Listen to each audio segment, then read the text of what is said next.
Hello champions, क्या हाल चाल भाई।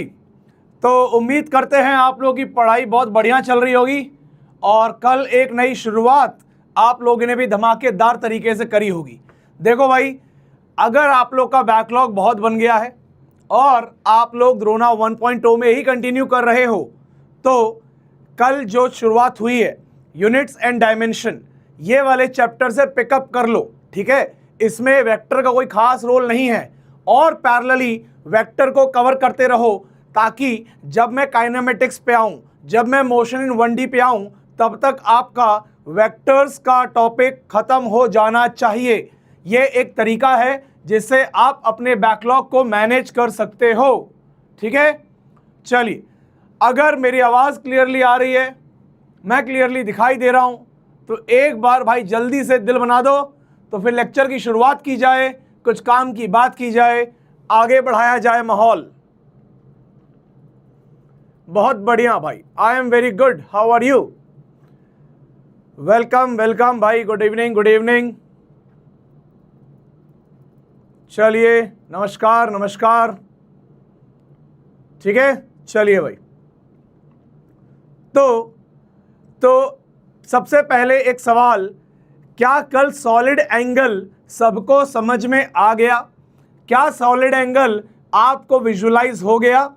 क्या आप अब समझ पा रहे हो कि रूम का कोना जो एक 3 डायमेंशन का कोना है वो भी एक सॉलिड एंगल पोजेस करता होगा? क्या यहाँ तक आपकी सोच जा पा रही है? क्या आप इतना इमेजिन कर पा रहे हो? एक बार जल्दी से बताइए भाई।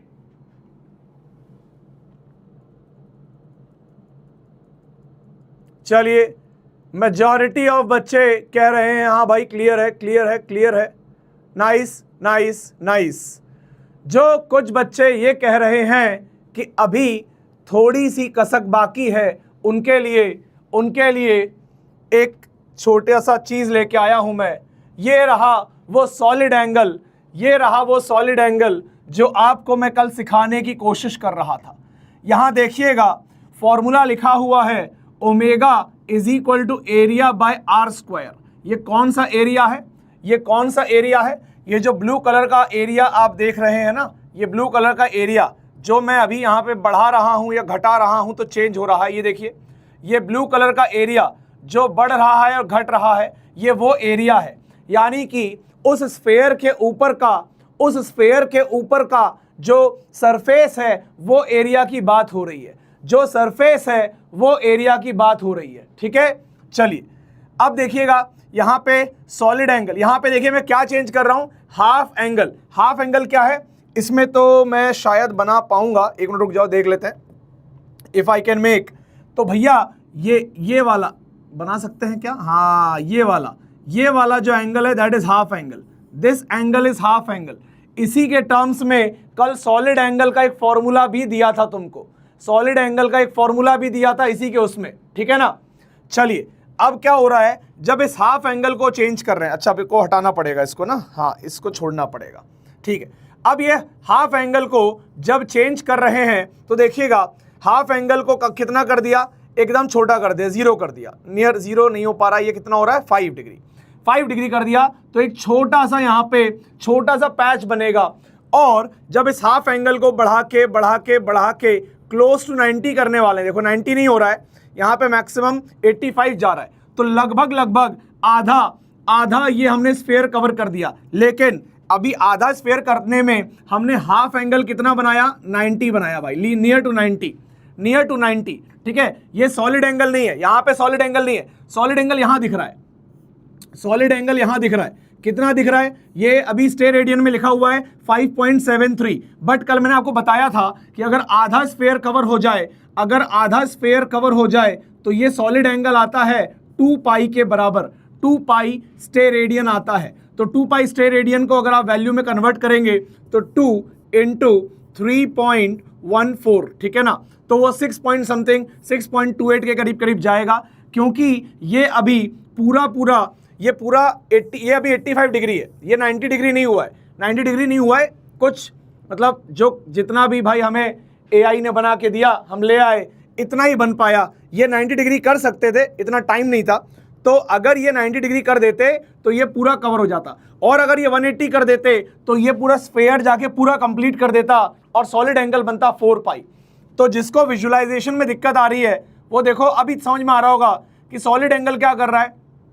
ये जो कोन है, ये जो कोन जैसा दिख रहा है, तो आपका एक्चुअली सॉलिड एंगल ये वाला सॉलिड एंगल है, ये सॉलिड एंगल है आपका, ये सॉलिड एंगल है 3 डायमेंशन में। और जो कल मैं सरफेस एरिया की बात कर रहा था वो देखो ये वाला डिस्क, ये वाला सर्कल छोड़ दो, ये सर्कल अगर आप छोड़ दो तो सर्कल के अलावा जो इस कटोरे का ये ऊपर का कर्व्ड एरिया है, ये उस एरिया की बात हो रही है, ये कर्व्ड एरिया की बात हो रही है। तो वो curved area divide by R square है ना। अब अपन चलते हैं अपने उस पर, अभी आपको जो मैंने कल बताया था उसकी फील दे देता हूँ एक बार और थोड़ी सी फील दे देता हूँ कि अगर ये स्फेयर है तो कल मैंने आपको बताया था कि मान लीजिए ये एक कटोरा यहाँ बन रहा है, तो कल आपको मैं यही समझाना चाह रहा था कि ये कटोरे का जो सरफेस एरिया है, ये एरिया अगर ए है, ठीक है, और ये कटोरा अगर टोटल एंगल जो सबटेंड करता है, इसको भी ढंग से बना लेते हैं, ये कटोरा जो एंगल टोटल सबटेंड करता है सेंटर पे, सॉलिड एंगल की बात हो रही है, सॉलिड एंगल की, तो ये अगर ओमेगा है, ये सॉलिड एंगल अगर ओमेगा है, तो मैं कह रहा था omega into R square is equal to a area. इसीलिए जब कटोरा बड़ा होके पूरा स्फेयर बन जाएगा तो ये टोटल सरफेस एरिया आ जाएगा 4 पाई आर स्क्वायर, और आपका ओमेगा आ जाएगा मैक्सिमम, है ना, इंटू आर स्क्वायर। तो आर स्क्वायर कट जाएगा एंड ओमेगा मैक्सिमम, यानी कि मैक्सिमम सॉलिड एंगल किसी पॉइंट पे कितना हो सकता है, 4 पाई हो सकता है। और ये 4 पाई यूनिट बोल दे रहा हूं मैं, स्टे रेडियन, याद रखिएगा। क्या ये बात क्लियर है? लेकिन ऐसा नहीं है कि सॉलिड एंगल हर बार इस टाइप के कटोरे से ही बने, ऐसा नहीं है सॉलिड एंगल हर बार इस टाइप के कटोरे से बने। आपको ये भी कल सिखा दिया था, मान लीजिए एक कोई डिस्क है, मतलब यही जो व्हाइट कलर की डिस्क देख रहे हो आप यहाँ पे, यही व्हाइट कलर की अगर डिस्क है, यही व्हाइट कलर की अगर मैं डिस्क उठा के यहाँ रख दूं और ये वाला सेम एंगल ओमेगा यहाँ हो, तो अगर मैं आपको बोलूं कि भैया इसका रेडियस आर है, इस वाले डिस्क का रेडियस अगर आर है, ये वाला रेडियस अगर आर है लेट्स से, तो आप क्या इस डिस्क का एरिया, अगर आप चाहें इस डिस्क का एरिया निकाल सकते हैं पाई आर स्क्वायर। तो आप ये नहीं कर सकते कि omega into R square is equal to pi R square, नहीं, ये गलत हो जाएगा, क्योंकि ओमेगा इंटू आर स्क्वायर तो ये पिंक कलर का एरिया देगा, येलो कलर का एरिया नहीं देगा, तो इसीलिए गलत हो जाएगा, ठीक है ना। ऐसे में मैंने आपको बताया था कि जब भी कोई डिस्क है तो अगर हाफ एंगल पता है थीटा, तो आपको सॉलिड एंगल का एक फॉर्मूला याद रखना है, that is 2 pi 1 minus cos theta. क्या ये सारी बातें क्लियर हैं? Is that clear? क्योंकि भैया अगर देखो एक बच्ची ने कल बहुत प्यारा डाउट पूछा, बोले भैया आप कह रहे थे कि जब भी सॉलिड एंगल लेंगे, ध्यान से सुनिएगा, उसका डाउट सुनिएगा, बच्ची का बहुत प्यारा डाउट था। उसने कहा जब भी आप सॉलिड एंगल लेंगे, लेट्स से आपने यहाँ एक सॉलिड एंगल लिया ओमेगा, ठीक है ना, तो आप ओमेगा इनटू जो भी वो सरफेस है, अगर उसकी डिस्टेंस आर है, लेट्स से उसकी डिस्टेंस इस पॉइंट से लेट्स से आर है, तो ओमेगा आर स्क्वायर करेंगे तो you should get the area of the curved surface. Yes correct, ये बात करेक्ट है। बट सर आपने तो यहाँ पे फ्लैट सरफेस बनाई है, तो बेटा आपने अगर डायग्राम में नोटिस किया हो तो मैंने ओमेगा की जगह डी ओमेगा लिखा था, जो कई बच्चों को अभी पता नहीं है कि D omega is nothing but very small omega. कई बच्चे कल पूछ रहे थे ये डीएल क्या है, डी ओमेगा क्या है, तो D omega means very very small omega. तो जिस प्रकार से जब एक सर्कल का कर्वेचर, जैसे देखो अगर अब देखो ध्यान से देखो, जैसे 2 डायमेंशन में एक आर्क थी और एक एंगल थीटा बनाती थी, ठीक है ना, ये थी आर्क। अब ये बताओ अगर ये एंगल बहुत बहुत छोटा बनेगा, ये बहुत बहुत छोटा बनेगा, डी थीटा एंगल बनेगा, so this arc will be almost like a straight line, ठीक है ना। उसी प्रकार से जब अब यहाँ पे आपको जब मैंने ये डायग्राम बना के दिखाया था तो मैंने यहाँ एंगल लिखा था डी ओमेगा, यानी कि ये सॉलिड एंगल बहुत बहुत बहुत छोटा है। जैसा कि अगर यहाँ सॉलिड एंगल बहुत छोटा कर दूं तो आपको यहाँ दिख रहा होगा कि दैट जो कर्वेचर था, जो कटोरा था, it is almost like a flat surface, it is almost like a flat surface. ठीक है ना। अब इसी को अगर मैं कहीं और से आपको दिखाऊं, मैं डायग्राम को चेंज करने की कोशिश करता हूं, अगर मैं डायग्राम को थोड़ा घुमा फिरा के दिखाने की कोशिश करता हूं, देखो आपको दिख रहा होगा यहाँ पे कि देखो बहुत छोटा सा एरिया आ रहा है, बहुत छोटा सा एरिया आ रहा है। It is almost like a flat surface over here, it is almost like a flat surface over here. ठीक है, तो अब क्या है, इस पूरे फ्लैट सरफेस की दूरी इस सेंटर पॉइंट से कितनी है, आर है। ठीक है ना। तो इस फ्लैट सरफेस का एरिया, इस फ्लैट सरफेस का एरिया जो लिखा जा सकता है दैट विल बी ये solid angle, that is let's say D omega. तो हम लिख सकते हैं D omega into R square. Clear है? क्या ये बात क्लियर है? यहां तक क्या ये बात क्लियर है? Is that clear? यहां तक बात क्लियर है क्या? एक बात बता दो भाई, यहां तक क्लियर है क्या? अगर यहां तक क्लियर है तो हम वापस आते हैं अपने इस पे, तो कल जिस बच्चे ने डाउट पूछा कि सर यहाँ पे सरफेस कर्व नहीं है, बेटा ये एंगल बहुत छोटा है इसलिए बड़ा आपको दिख रहा है, बट हकीकत में इतना छोटा एंगल है कि कर्वेचर बनाना चाहूं तो भी वो कैसा दिखेगा, वो फ्लैट ही दिखेगा।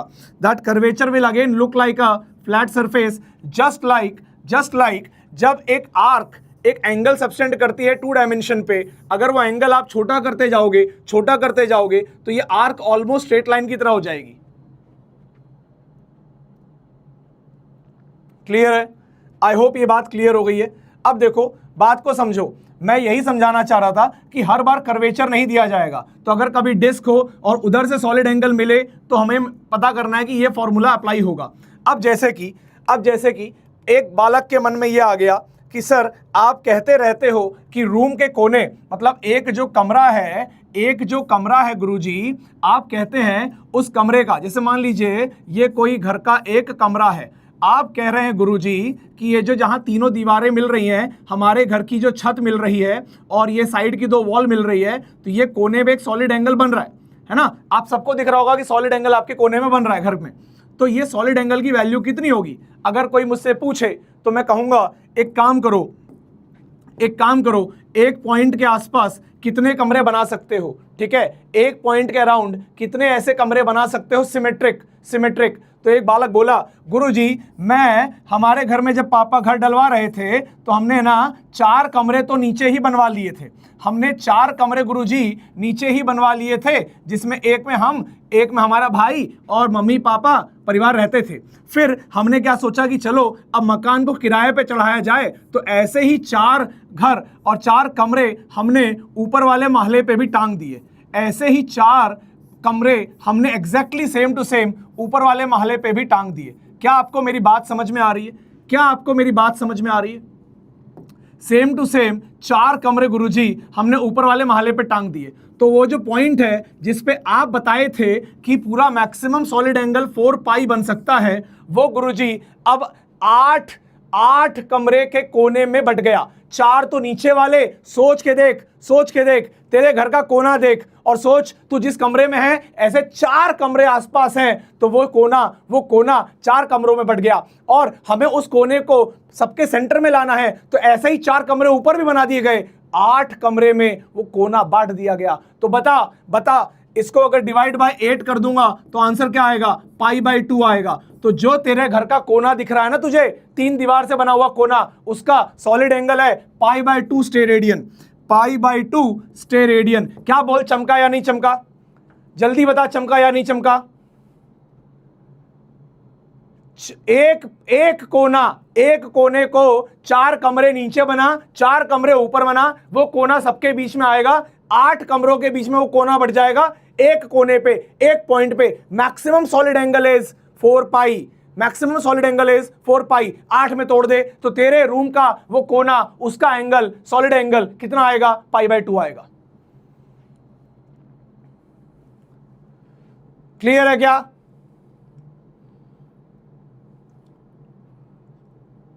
बहुत बढ़िया, बहुत बढ़िया।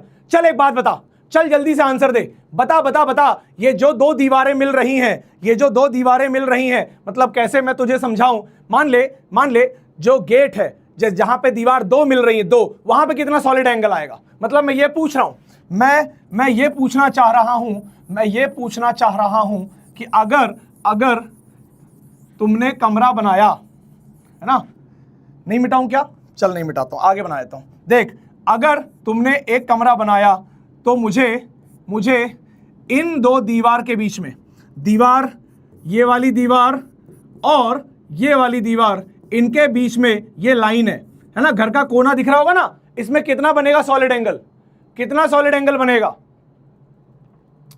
दो दीवार के बीच में जो कोना आ रहा है, जहां पे तेरे घर की दो दीवारें मिल रही होंगी, वहां पे सॉलिड एंगल कितना आएगा। Very good, very good, very good. अगर दीवार को बीचों बीच लाना है तो 4 कमरे बनाने पड़ेंगे, 4 पाई डिवाइड बाय 4 करेगा तो आंसर आएगा पाई, तो आंसर आएगा पाई। तो pi is the right answer, pi is the right answer. ठीक है, मतलब अगर इस दीवार को मुझे ढकना है चारों तरफ से, तो भाई मैं यहां पे 4 रूम बनाऊंगा, मैं 4 रूम बनाऊंगा और 4 रूम में ये पूरा ढक जाएगा, और 4 रूम में ये पूरा ढक जाएगा। देख ले भाई, देख, 4 रूम में वो वाला दीवार पूरा ढक जाएगा, यानी कि यहां पे जो सॉलिड एंगल था, इस जगह पे सॉलिड एंगल 4 पाई, वो 4 रूम में बढ़ गया, तो दो दीवार के बीच का सॉलिड एंगल पाई आ जाएगा।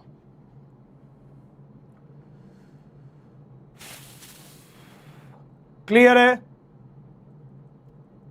अरे 2 पाई नहीं आएगा, 2 पाई नहीं आएगा, नॉट 2 पाई, 2 पाई नहीं होगा। एक उस लाइन को, उस कोने को ढकने के लिए चारों तरफ कमरे बनाने पड़ेंगे, 4 पाई डिवाइड बाय 4 करना पड़ेगा। हालांकि एक मिनट ऊपर करो,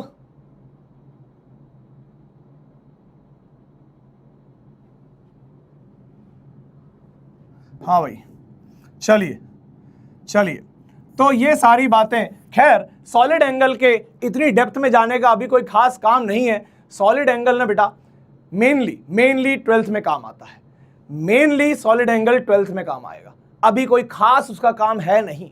लेकिन क्वांटिटी बता रहे थे, थोड़ा भावुक हो गए तो ज्यादा बता दिए, ठीक है ना। और तुम लोग को नहीं समझ में आ रहा था तो कल की क्लास भी इसमें चली गई पूरी की पूरी, कोई बात नहीं। अब जितना आ गया है उतना मोर देन सफिशिएंट है, जितना तुझे आ गया है उतना मोर देन सफिशिएंट है। ये बात अभी तो तुझे पता शायद ना भी हो तो भी चल जाता काम, ठीक है ना। तो बिल्कुल लोड नहीं लेना है। पाई एसआर क्यों नहीं सर, नहीं पाई रेडियन, नहीं तो मैं रेडियन बोला क्या, नहीं sorry, pi stay radian, of course not pi radian, pi stay radian. Solid angle is always in stay radian. अगर मैंने गलती से रेडियन बोल दिया है तो वो मेरी गलती है, ठीक है। रेडियन नहीं, स्टे रेडियन आएगा, ठीक है। चलिए, ओके, चलो भाई आगे बढ़ते हैं। अब आज हम क्या करने वाले हैं, तो भैया आज मेनली हमारी बात सिग्निफिकेंट फिगर्स पे होगी और डायमेंशंस पे होगी, ठीक है ना। देखिए, अपना अपना तरीका है पढ़ाने का। ये चैप्टर में पूरा का पूरा एनसीईआरटी के एकदम क्लोज चलता हूँ। इस चैप्टर में मैं बहुत ज़्यादा वैरायटी हम लेवल जा सकते हैं, बट जो बेस लाइन है थ्योरेटिकल पॉइंट्स, वो मैंने सारे बेंचमार्क कर रखे हैं एनसीईआरटी पे। एनसीईआरटी में पहले सिग्निफिकेंट फिगर्स पढ़ाया गया है, इसीलिए मैं सिग्निफिकेंट फिगर ही पहले पढ़ाने वाला हूं, ठीक है। चलिए, और उसके बाद बात करेंगे डायमेंशंस की, ठीक है ना। तो पहले सिग्निफिकेंट फिगर्स को समझेंगे। आजकल इतना कूल कैसे हो, देखो क्या बताएं, अब तो शर्मा गया मैं, छोड़ो। मुझे ऐसा लगने लग गया है कि बच्चे सीरियस हो रहे हैं, आप लोग सीरियस हो रहे हो, आप लोग बढ़िया से पढ़ाई कर रहे हो। तो जितना अच्छे से आप पढ़ोगे उतना मैं कूल होता दिखाई दूंगा तुमको। और अगर मैंने देख लिया तुम दाएं बाएं हुए तो भैया फिर तुम्हें कोई बचा नहीं सकता, फिर मैं अपने वही अवतार में आ जाऊंगा, रौद्र रूप में, ठीक है ना। तो शुक्र मनाओ, जब तक मामला ठंडा है ठंडा ही रहने दो, ठीक है। चलिए भाई आगे बढ़ते हैं। तो कल सप्लीमेंट्री क्वांटिटीज पे बात हो रही थी जिसमें हमने बात ऑलरेडी कर ली है, तो अब इस पे अब आगे ज़्यादा नहीं टाइम वेस्ट करेंगे। अच्छा, कुछ कॉमन प्रीफिक्सेस हैं जो आपको ध्यान रहने चाहिए। कई सारे आपको याद होंगे, जैसे सेंटी आपको याद होगा, डेसी याद होगा, किलो याद होगा, मिली याद होगा। इसके अलावा कुछ जो खास और इंपॉर्टेंट हैं और उनके सिंबल क्या है, सो दे आर माइक्रो। ठीक है, अगर कहीं लिखा जाता है माइक्रोमीटर, ठीक है, अगर कहीं लिखा जाता है माइक्रोमीटर, प्रीफिक्स है, मीटर के पहले लगेगा, तो 1 माइक्रोमीटर कितना हो जाएगा, तो उसका यहां लिखा हुआ है micro is 10 raised to the power -6, so this will be 10 raised to the power -6 of metre. Clear है, क्या बात समझ में आ रही है? उसके बाद ठीक है, अब नैनो, 1 नैनोमीटर, अगर 1 नैनोमीटर की बात करें, let's say 1 nanometre, so that is equal to 10 raised to the power -9 metre. जो भी उसका मल्टीप्लायर है यहां सामने लिखा हुआ है, तो ये एक बार आप याद कर लेना। आप देखो, मेरे लिए बहुत ज़्यादा जरूरी बस ये 2-4 चीज़ें हैं, माइक्रो, नैनो याद रहना चाहिए। खैर, ये आप जब एटॉमिक स्ट्रक्चर पढ़ेंगे 12th के एंड में, तब तक तो आपको ये बहुत एकदम अपने आप ही ऑटोमेटिकली याद हो गया होगा। और यहाँ पे बस ये 3 याद कर लो, टेरा, गीगा, मेगा, ठीक है ना। सो यहाँ पे मेगा है, गीगा है, टेरा है, ठीक है ना। तो बस इनको याद कर लो, मेगा मतलब पावर 6, गीगा मतलब पावर 9 और टेरा मीन्स पावर 12, ठीक है ना। अगर मतलब मान लो मैं कहीं लिख दिया 1 terameter, so that is 10 raised to the power 12 metre. Clear है? Is that clear? अच्छा, एंगस्ट्रॉम, हाँ एंगस्ट्रॉम भी होगा, एंगस्ट्रॉम भी लिख लो। तो एंगस्ट्रॉम के लिए ये सिंबल लगता है 1 angstrom is equal to 10 raised to the power -10 metre, ठीक है ना। देखो भाई, ये प्रीफिक्सेस हैं, सो एंगस्ट्रॉम जो है वो लेंथ की यूनिट है, ठीक है ना। तो वो प्रीफिक्स नहीं है, वो अपने आप में एक यूनिट है, इसलिए उसको प्रीफिक्सेस में नहीं लिखा हुआ है। क्लियर है? चलिए, अच्छा, ये फर्मी और फेम्टो एक ही चीज होती है। Femto is as good as fermi, ठीक है। चलिए आगे बढ़ेंगे। फर्मी मतलब 10 की पावर -15 के ऑर्डर का कोई चीज होता है, उसे हम फर्मी कहते हैं, ठीक है ना। So 1 fermi metre is equal to 10 raised to the power -15 metre. Clear है? चलिए, fermi and femto are same. चलिए, एक बार यहां तक क्लियर हो गया क्या? ये लिखने की जरूरत नहीं है यार, जब तुम्हारे पास ये पीपीटी आएगी तो देख के अपने एक बार नोटबुक में देख लेना, अगर लिखने का मन करे तो कर लेना, वरना केमिस्ट्री में तुमने बहुत किया होगा। मैं बस इंफॉर्मेशन बेसिस पे इसको यहां शो कर दिया, ठीक है ना। अरे लिखना नहीं है भाई, डोंट राइट ऑल दिस, मतलब आप आराम से फ्री टाइम में लिख लेना इसको। चलिए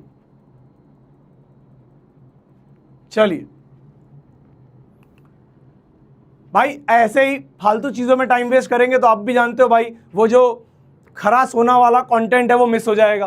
तो आप भी थोड़ा सा कोऑपरेट करो, ठीक है ना। आ जाओ, चलिए आगे बढ़ते हैं।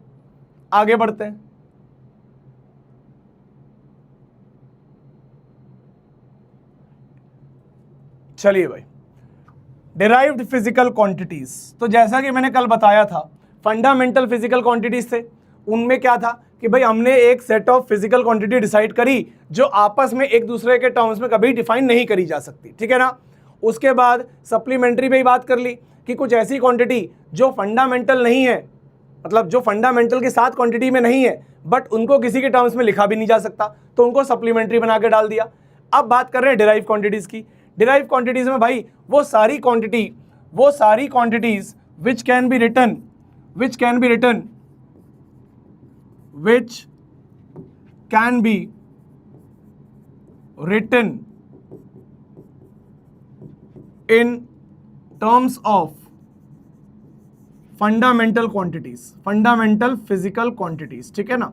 सो जिनको फंडामेंटल फिजिकल क्वांटिटी के टर्म्स में लिखा जा सकता है, they all are derived physical quantities. जैसे कि बात कर लेते हैं, let's say charge. So charge charge क्या होता है? चार्ज होता है इलेक्ट्रिक करंट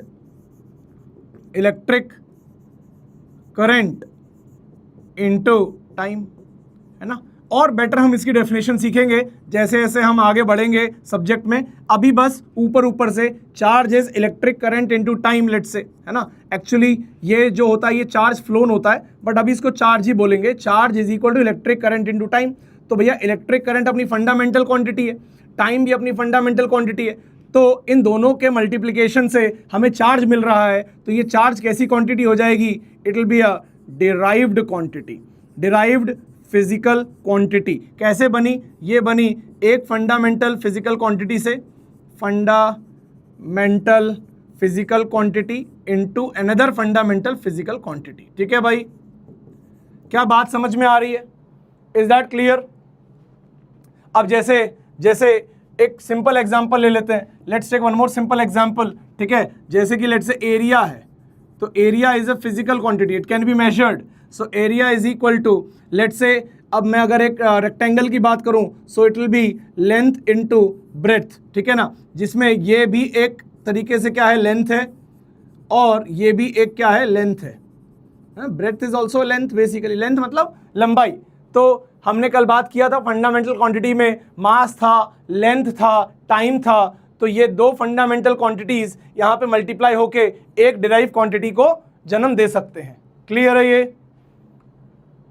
टेस्ट का सिलेबस ही पहले बता दूं क्या आज? नोट कर लो भाई, टेस्ट का सिलेबस नोट कर लो, टेस्ट का सिलेबस ही नोट कर लो पहले।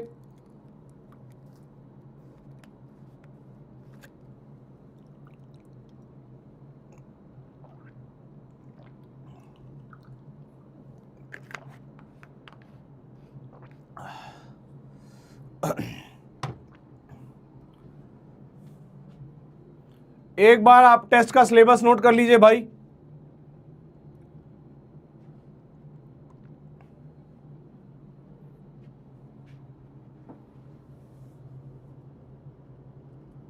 अरे वेक्टर्स क्यों?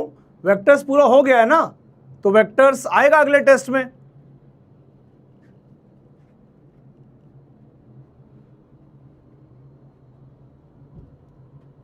And this time we are having advance test, ठीक है। जैसे एडवांस में दो पेपर होते हैं ना, पेपर 1 पेपर 2, वैसे ही दो पेपर होंगे, paper 1 and paper 2।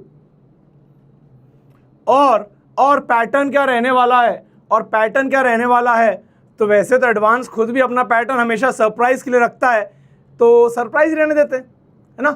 Pattern surprise रहने देते हैं। और सिलेबस ये है आपके सामने, बिल्कुल। आपको थोड़ा सा हेल्प करने के लिए मैंने बेसिक मैथ्स यहाँ से हटा दिया है, ताकि आपके ऊपर लोड ना आए। आप सिर्फ वेक्टर पे ध्यान दो, क्योंकि इवेंचुअली मुझे वेक्टर की नीड ज़्यादा है, और बेसिक मैथ्स पे ऑलरेडी 3 टेस्ट हो चुके हैं, तो यहाँ पे वेक्टर ही आपको करना है रिवाइज। क्लियर है? चलिए वापस आते हैं भाई, वापस आते हैं। जो अपनी चल रही थी कहानी कहाँ गई भाई? अभी तो बहुत कुछ बाकी है। तो दीज आर डिराइव्ड क्वांटिटीज। अब भाई ऐसे बहुत सारी डिराइव क्वांटिटीज होंगी, अब सबको यहाँ लिखने का कोई मतलब है नहीं। जब डायमेंशन पढ़ेंगे तो वहाँ पे डिराइव क्वांटिटीज के बारे में उनके डायमेंशन निकाल के पढ़ेंगे। अदरवाइज अननेसेसरी यहाँ पे एक एक क्वांटिटी को लिखेंगे, फिर उनका डायमेंशन पढ़ते समय फिर लिखेंगे, it will be a very very lengthy thing. तो यहाँ पे मैं इसको यहीं पे विराम दूंगा। डिराइव क्वांटिटी वो है जो फंडामेंटल क्वांटिटी के टर्म्स में लिखा जा सकता है, ठीक है। एक आध एग्जांपल और चाहिए, तो जैसे कि लेट्स से एनर्जी, जैसे कि let's say kinetic energy. So kinetic energy क्या होती है? Kinetic energy is half m into V square, ठीक है ना। तो अब देखो यहाँ पे half m is nothing but mass which is a fundamental quantity, and now velocity is nothing but length upon time. So velocity is nothing but length upon time. So velocity का square, ठीक है ना। तो जब यहाँ पे एक physical quantity की बात करें, तो ये काइनेटिक एनर्जी जो है that is derived physical quantity, and ये बनी किससे है? देखिए मास एक फंडामेंटल क्वांटिटी है, लेंथ एक फंडामेंटल क्वांटिटी है, टाइम एक फंडामेंटल क्वांटिटी है, तो ये फंडामेंटल क्वांटिटी से मिलके एक नई क्वांटिटी बनी है, so it is called derived quantity, derived physical quantity. Clear है? अब एक बच्चे ने कल बोला कि सर आपने बताया कि जैसे लेट्स से क्या था वो निकालते समय, आई थिंक 1 मीटर निकालते समय लाइट की जो स्पीड ऑफ लाइट को यूज़ किया गया, तो वो फंडामेंटल होना चाहिए ना। बेटा देखो ऐसा नहीं है, जो हमने यूनिट सिस्टम बनाया है that is for our convenience, ठीक है ना। अगर हम हर चीज़ को लाइट के स्पीड में नापते रहेंगे तो भाई बहुत दिक्कत आ जाएगी। कैसे नापोगे भाई, मतलब समझ रहे हो, लगभग 8 सेकंड में सूरज से यहाँ तक रोशनी आ जाती है, तो how will you measure small distances. तो हमने जो यूनिट सिस्टम बनाया है उसके लिए हो सकता है किसी को कांस्टेंट माना हो, बट इवेंचुअली जो निकाला है वो उसकी प्रिसीजन को डिसाइड करता है, उसकी प्रिसीजन को बताता है कि भाई हम कह रहे हैं कि हमने स्पीड ऑफ लाइट को कांस्टेंट मानते हुए एक मीटर का एक वैल्यू डिसाइड किया है, तो वैल्यू जो है वो यूनिवर्सल है, वो एक सबको स्टैंडर्डाइज्ड वे में यूज करना है across the globe, and it has become the standard unit internationally. इसीलिए 1 metre is the fundamental quantity, 1 metre is the fundamental, you can say 1 unit of length, ठीक है, and length is the fundamental quantity. अरे 8 minute भी नहीं होता है, 8.2 minutes होता है एक्चुअली, मुझे बाय मिस्टेक 8 सेकंड बोल दिया मैंने, 8.2 है ना, कितना होता है 8 मिनट 20 सेकंड्स। वाह वाह वाह, करेक्ट, वेरी नाइस, समथिंग 8.2 मुझे याद आ रहा है, पता नहीं बचपन में मैंने पढ़ाई करी थी तब मुझे बताया गया था, अभी मुझे याद नहीं आ रहा है। 8 सेकंड नहीं है, sorry my mistake, it is 8.2 या 8 मिनट 20 सेकंड्स। अच्छा जी, 8 मिनट 20 सेकंड्स। चलिए बहुत बढ़िया, आप लोग को इतनी नॉलेज है देख के मतलब मन गदगद हो गया, बहुत ही शानदार। चलिए भाई आगे बढ़ेंगे। अब देखो भाई एक बात और बता दूं, अब अगर कोई ये कह रहा है कि भैया आपके एग्ज़ाम में ये एडवांस का पेपर का लेवल क्या होगा, तो लेवल भाई आप जो आपके क्लास का डीपीपी का लेवल था लगभग वैसा ही, कोई ऐसा अफलातून चीज़ नहीं बनाई है। आप अपने नोट्स रिवाइज करिए, आप अपने लेक्चर्स रिवाइज करिए और आप टेस्ट देने आ जाइए, बस दैट्स इट, दैट्स ऑल, ठीक है। चलिए भाई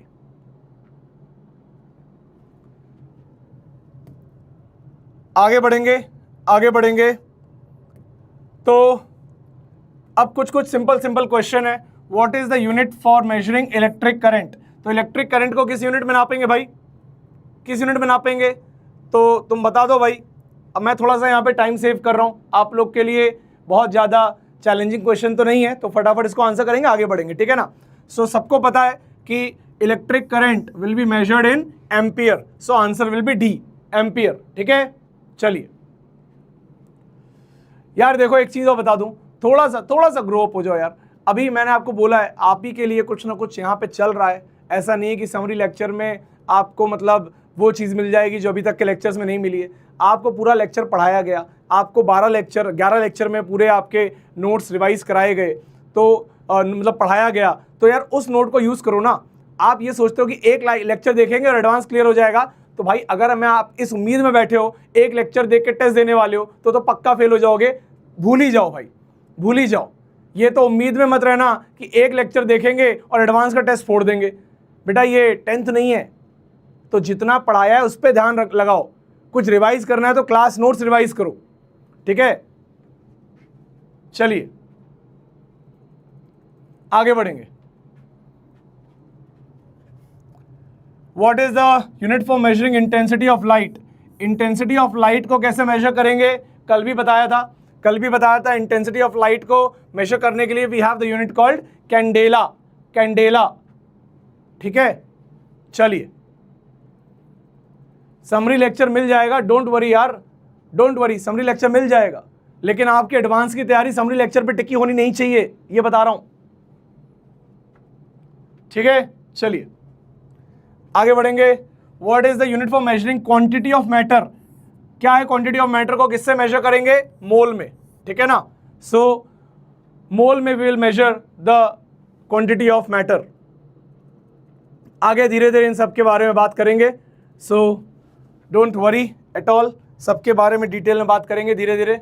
चलिए, ये एक क्वेश्चन है जो मैं चाहता हूं कि वर्थ है ट्राइंग, एंड आई वांट आप लोग एटलीस्ट अभी हम क्लास में 60 डिग्री के लिए काम करें, 60 डिग्री के लिए काम करें। यहाँ 3 क्वेश्चन थे, but find the arc length, find the arc length of a circle of radius 1 metre, of radius 1 metre when it subtends angle 60 degree. जल्दी से 60 डिग्री के लिए काम करिए, जल्दी से 60 डिग्री के लिए काम करिए,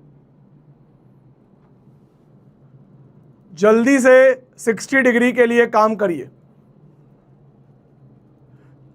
वो प्रॉब्लम लल्लू प्रॉब्लम ही है, कोई प्रॉब्लम थी नहीं वो। That is just like a recall for you कि आप लोगों ने जो कल पढ़ा 7 फंडामेंटल क्वांटिटी, वो याद भी है या भूल गए, है ना। मास, लेंथ, टाइम, टेम्परेचर याद रह जाता है, तो ये वाली चीज़ें एक बार और पूछ ली गई आपसे। जी जी जी बिल्कुल, 6 घंटे का टेस्ट होगा, बिल्कुल जी बिल्कुल।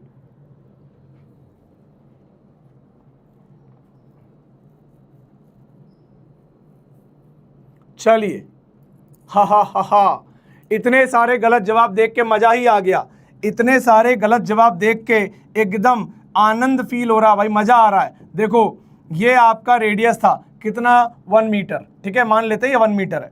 अब दूसरा इसको घुमाया, है ना, इसको घुमाया और यहाँ पे एक आर्क बनी, और यहाँ पे एक आर्क बनी।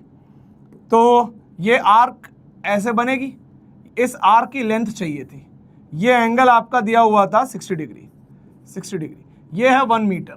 आपको बताया हुआ है, आपको मैंने बताया हुआ है कि arc length is nothing but radius into angle. So we know that this is arc length, that will be equal to R into theta. But आपको ये भी बताया गया था theta has to be taken in what, radian, theta has to be taken in what, radian.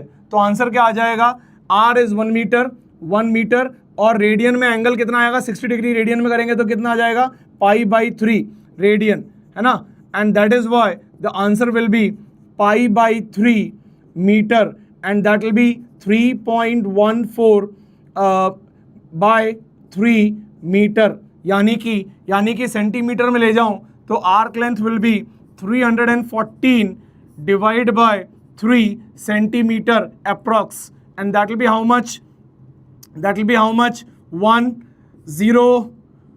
this will be 4.6 something centimeter.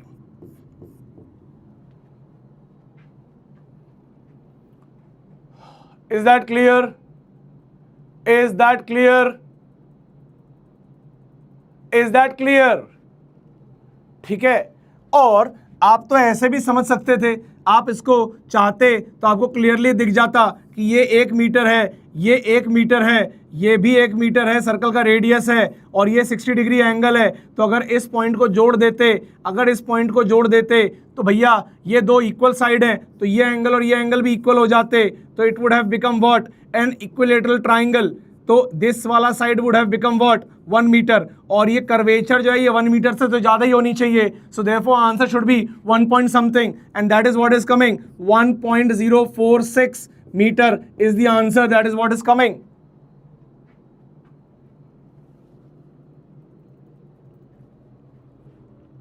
Is that clear? क्या ये clear है, क्या ये क्लियर है भाई?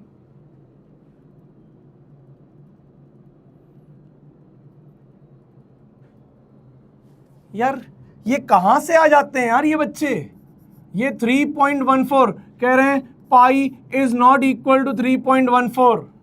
गुरुदेव पता है, अभी तुम छटांग भर के हुए नहीं हो, सिखा रहे हो पाई कितना होता है। बेटा जब तुम पैदा नहीं हुए थे ना, तो हम पाई को ऐसे खेलते थे उछाल के। पाई बता रहे हो मुझको, जब कह दिया पाई 3.14 है तो 3.14 है, मैंने कह दिया, क्योंकि एडवांस भी अपने क्वेश्चन में ब्रैकेट में पाई इज इक्वल टू 3.14 लगा के देगा, और तुम्हें वही यूज करना पड़ेगा। वहां पे हीरोपंती नहीं चलेगी, तो यहां पे मत करो।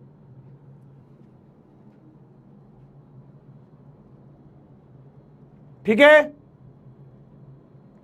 चलिए। So finally we are here at significant figures.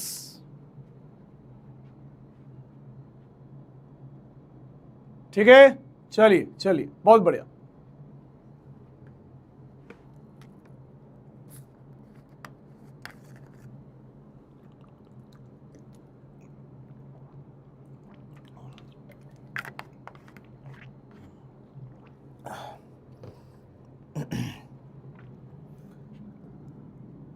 चलिए आगे बढ़ते हैं। सो सिग्निफिकेंट फिगर्स, क्या है सिग्निफिकेंट फिगर्स, कहां से आएगा, कहां? अरे ये वाले खुद कर लेना भाई, ये बाकी के दो खुद ट्राई कर लेना, होमवर्क है तुम्हारे लिए, ठीक है। सो अरे कर लेना ना भाई, कराना पड़ेगा क्या, ये करवाऊं क्या, ये करवाऊं या खुद ही कर लोगे, ये करवाना पड़ेगा कि खुद कर लोगे?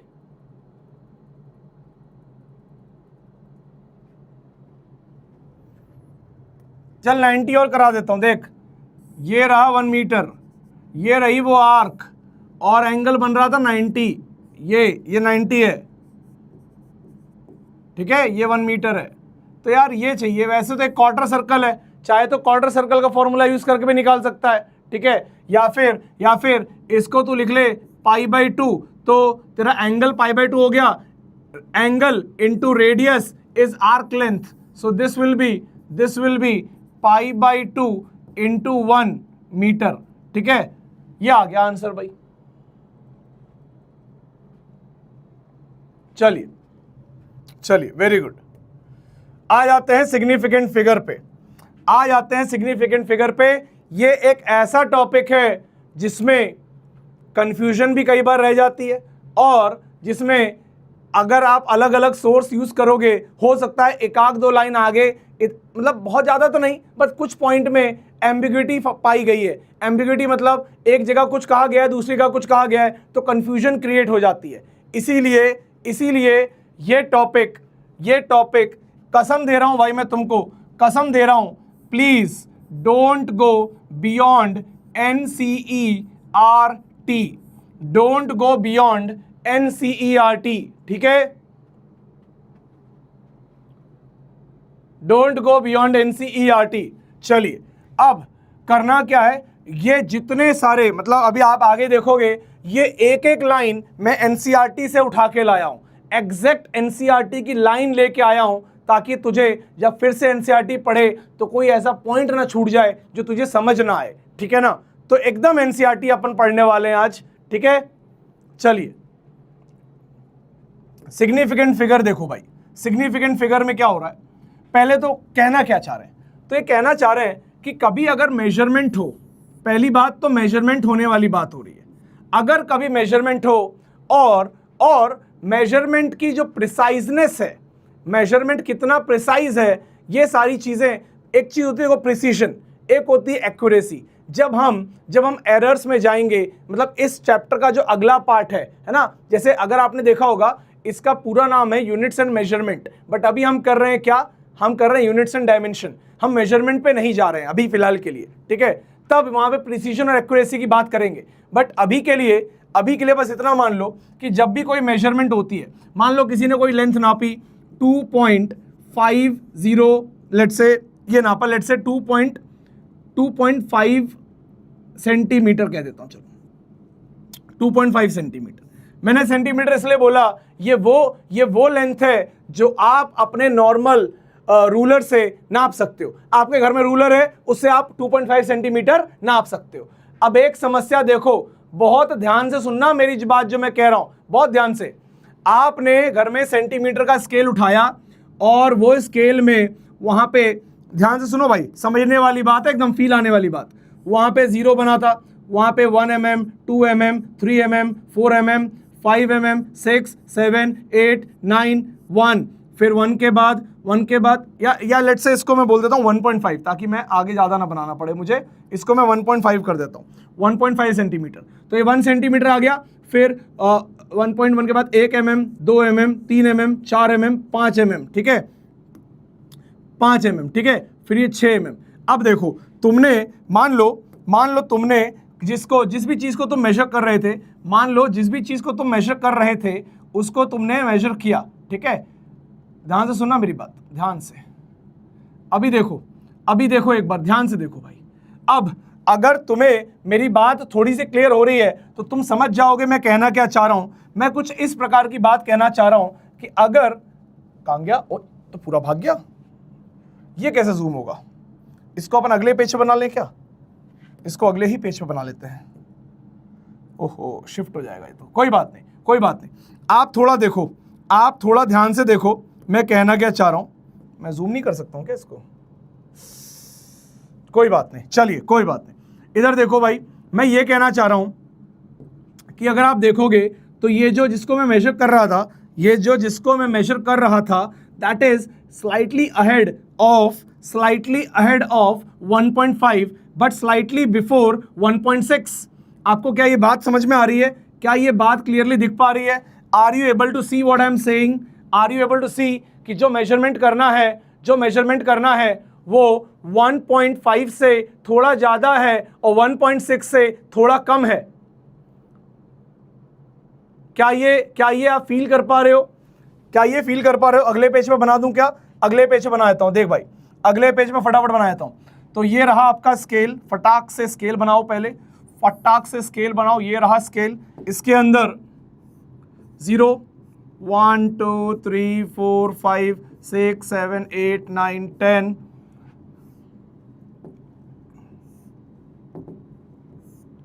ठीक है, ज्यादा लंबा हो गया क्या? 10 1 2 3 4 5 6 7 ठीक है। अब देखो भाई, आपको मेजर करना था ये, ठीक है। अब ध्यान से देखो, मैं ये कह रहा हूं, क्लियरली दिख रहा है? अब देखो, ये वाली लाइन थी, ये वाली लाइन जो थी, ये वाली, so this line was actually 1.5 centimeter and this line is 1.6 centimeter। क्या ये बात क्लियर है? Am I clear on this part? जो मैं कहना चाह रहा हूं, क्या आप ये समझ पा रहे हो? Are you able to understand what I'm saying?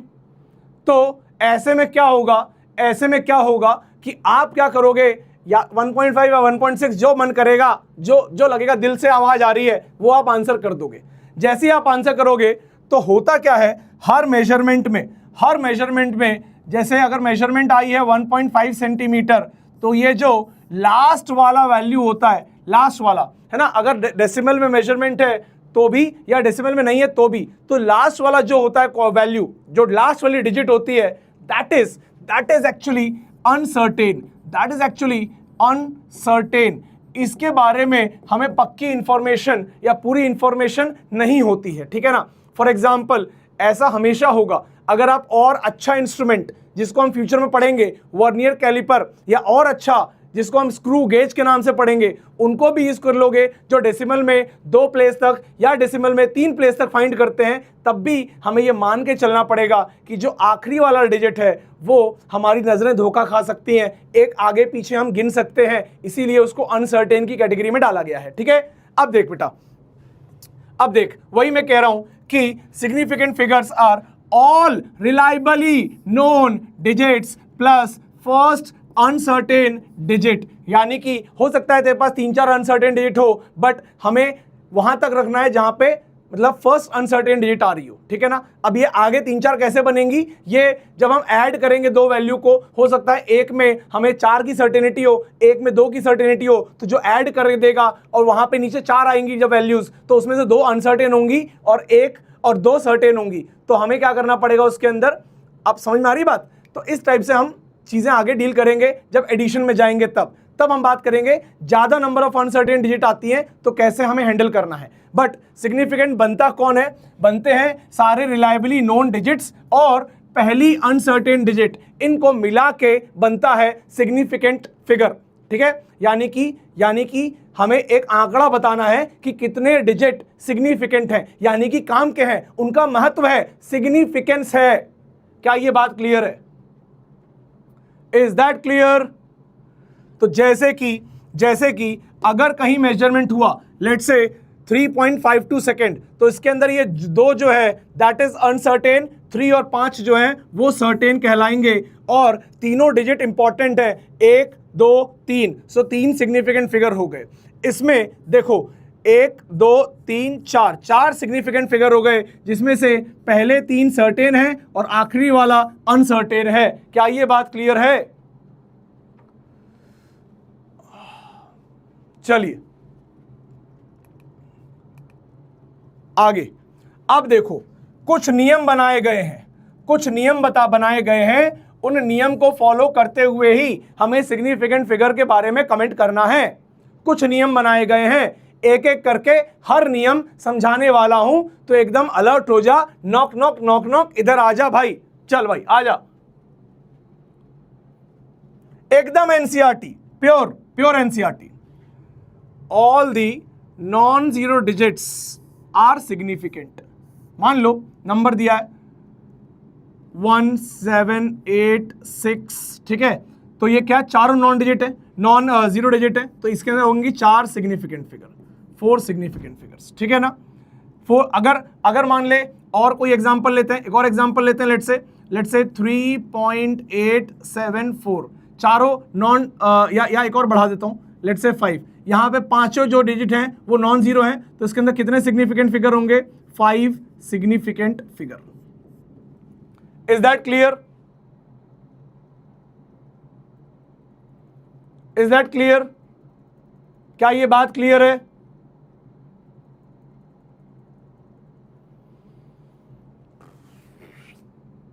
भाई देखना जरा चैट को लाइव करो यार, एक बार नीचे करो, चैट आ नहीं रही क्या? हाँ लिखना है, ये नोट करना है, लेकिन अभी नहीं, अभी खाली समझ लो, बाद में आराम से सुंदर हैंडराइटिंग में ये अपने फेयर नोटबुक में नोट कर लेना। क्लियर है?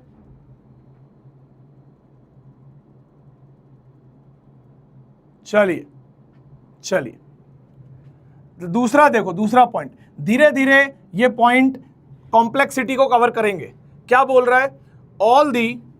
all the zeros between two non-zero digit, all the zero between two non-zero digits are significant, ठीक है, significant हो जाते हैं, no matter whether the decimal point is, if at all, यानी कि लेट्स से 303 में कितने सिग्निफिकेंट फिगर हैं? जल्दी बताइए, 303 में कितने सिग्निफिकेंट फिगर हैं भाई? 303 में कितने सिग्निफिकेंट हैं? आंसर करिए। 303 के अंदर है भाई साहब 3 सिग्निफिकेंट फिगर, ठीक है, क्योंकि दो नॉन जीरो के बीच में अगर जीरो आ रहा है तो वो भी सिग्निफिकेंट होता है, चाहे डेसिमल हो चाहे ना हो। यानी कि अगर डेसिमल भी होगा, लेट्स से 5.087, कितने सिग्निफिकेंट फिगर होंगे इसके अंदर? 4 सिग्निफिकेंट फिगर होंगे, 4 सिग्निफिकेंट फिगर होंगे, क्योंकि जीरो आ रहा है दो नॉन जीरो डिजिट के बीच में।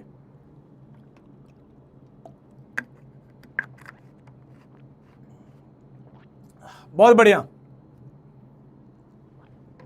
ठीक है। चलिए आगे देखते हैं क्या बोल रहे हैं भाई, आगे क्या बोल रहा है, देखो ध्यान से। If the number is less then 1, अगर 1 से कोई छोटा नंबर है, the zeros on the right of the decimal point but to the left of the first non-zero digit are not significant. Focus, are not significant. यानी कि 0.043 में कितने significant figure होने चाहिए? जल्दी आंसर करिए। इस लाइन को सिंपल अंग्रेजी को समझ के बताइए, कितने सिग्निफिकेंट फिगर होने चाहिए इसके अंदर?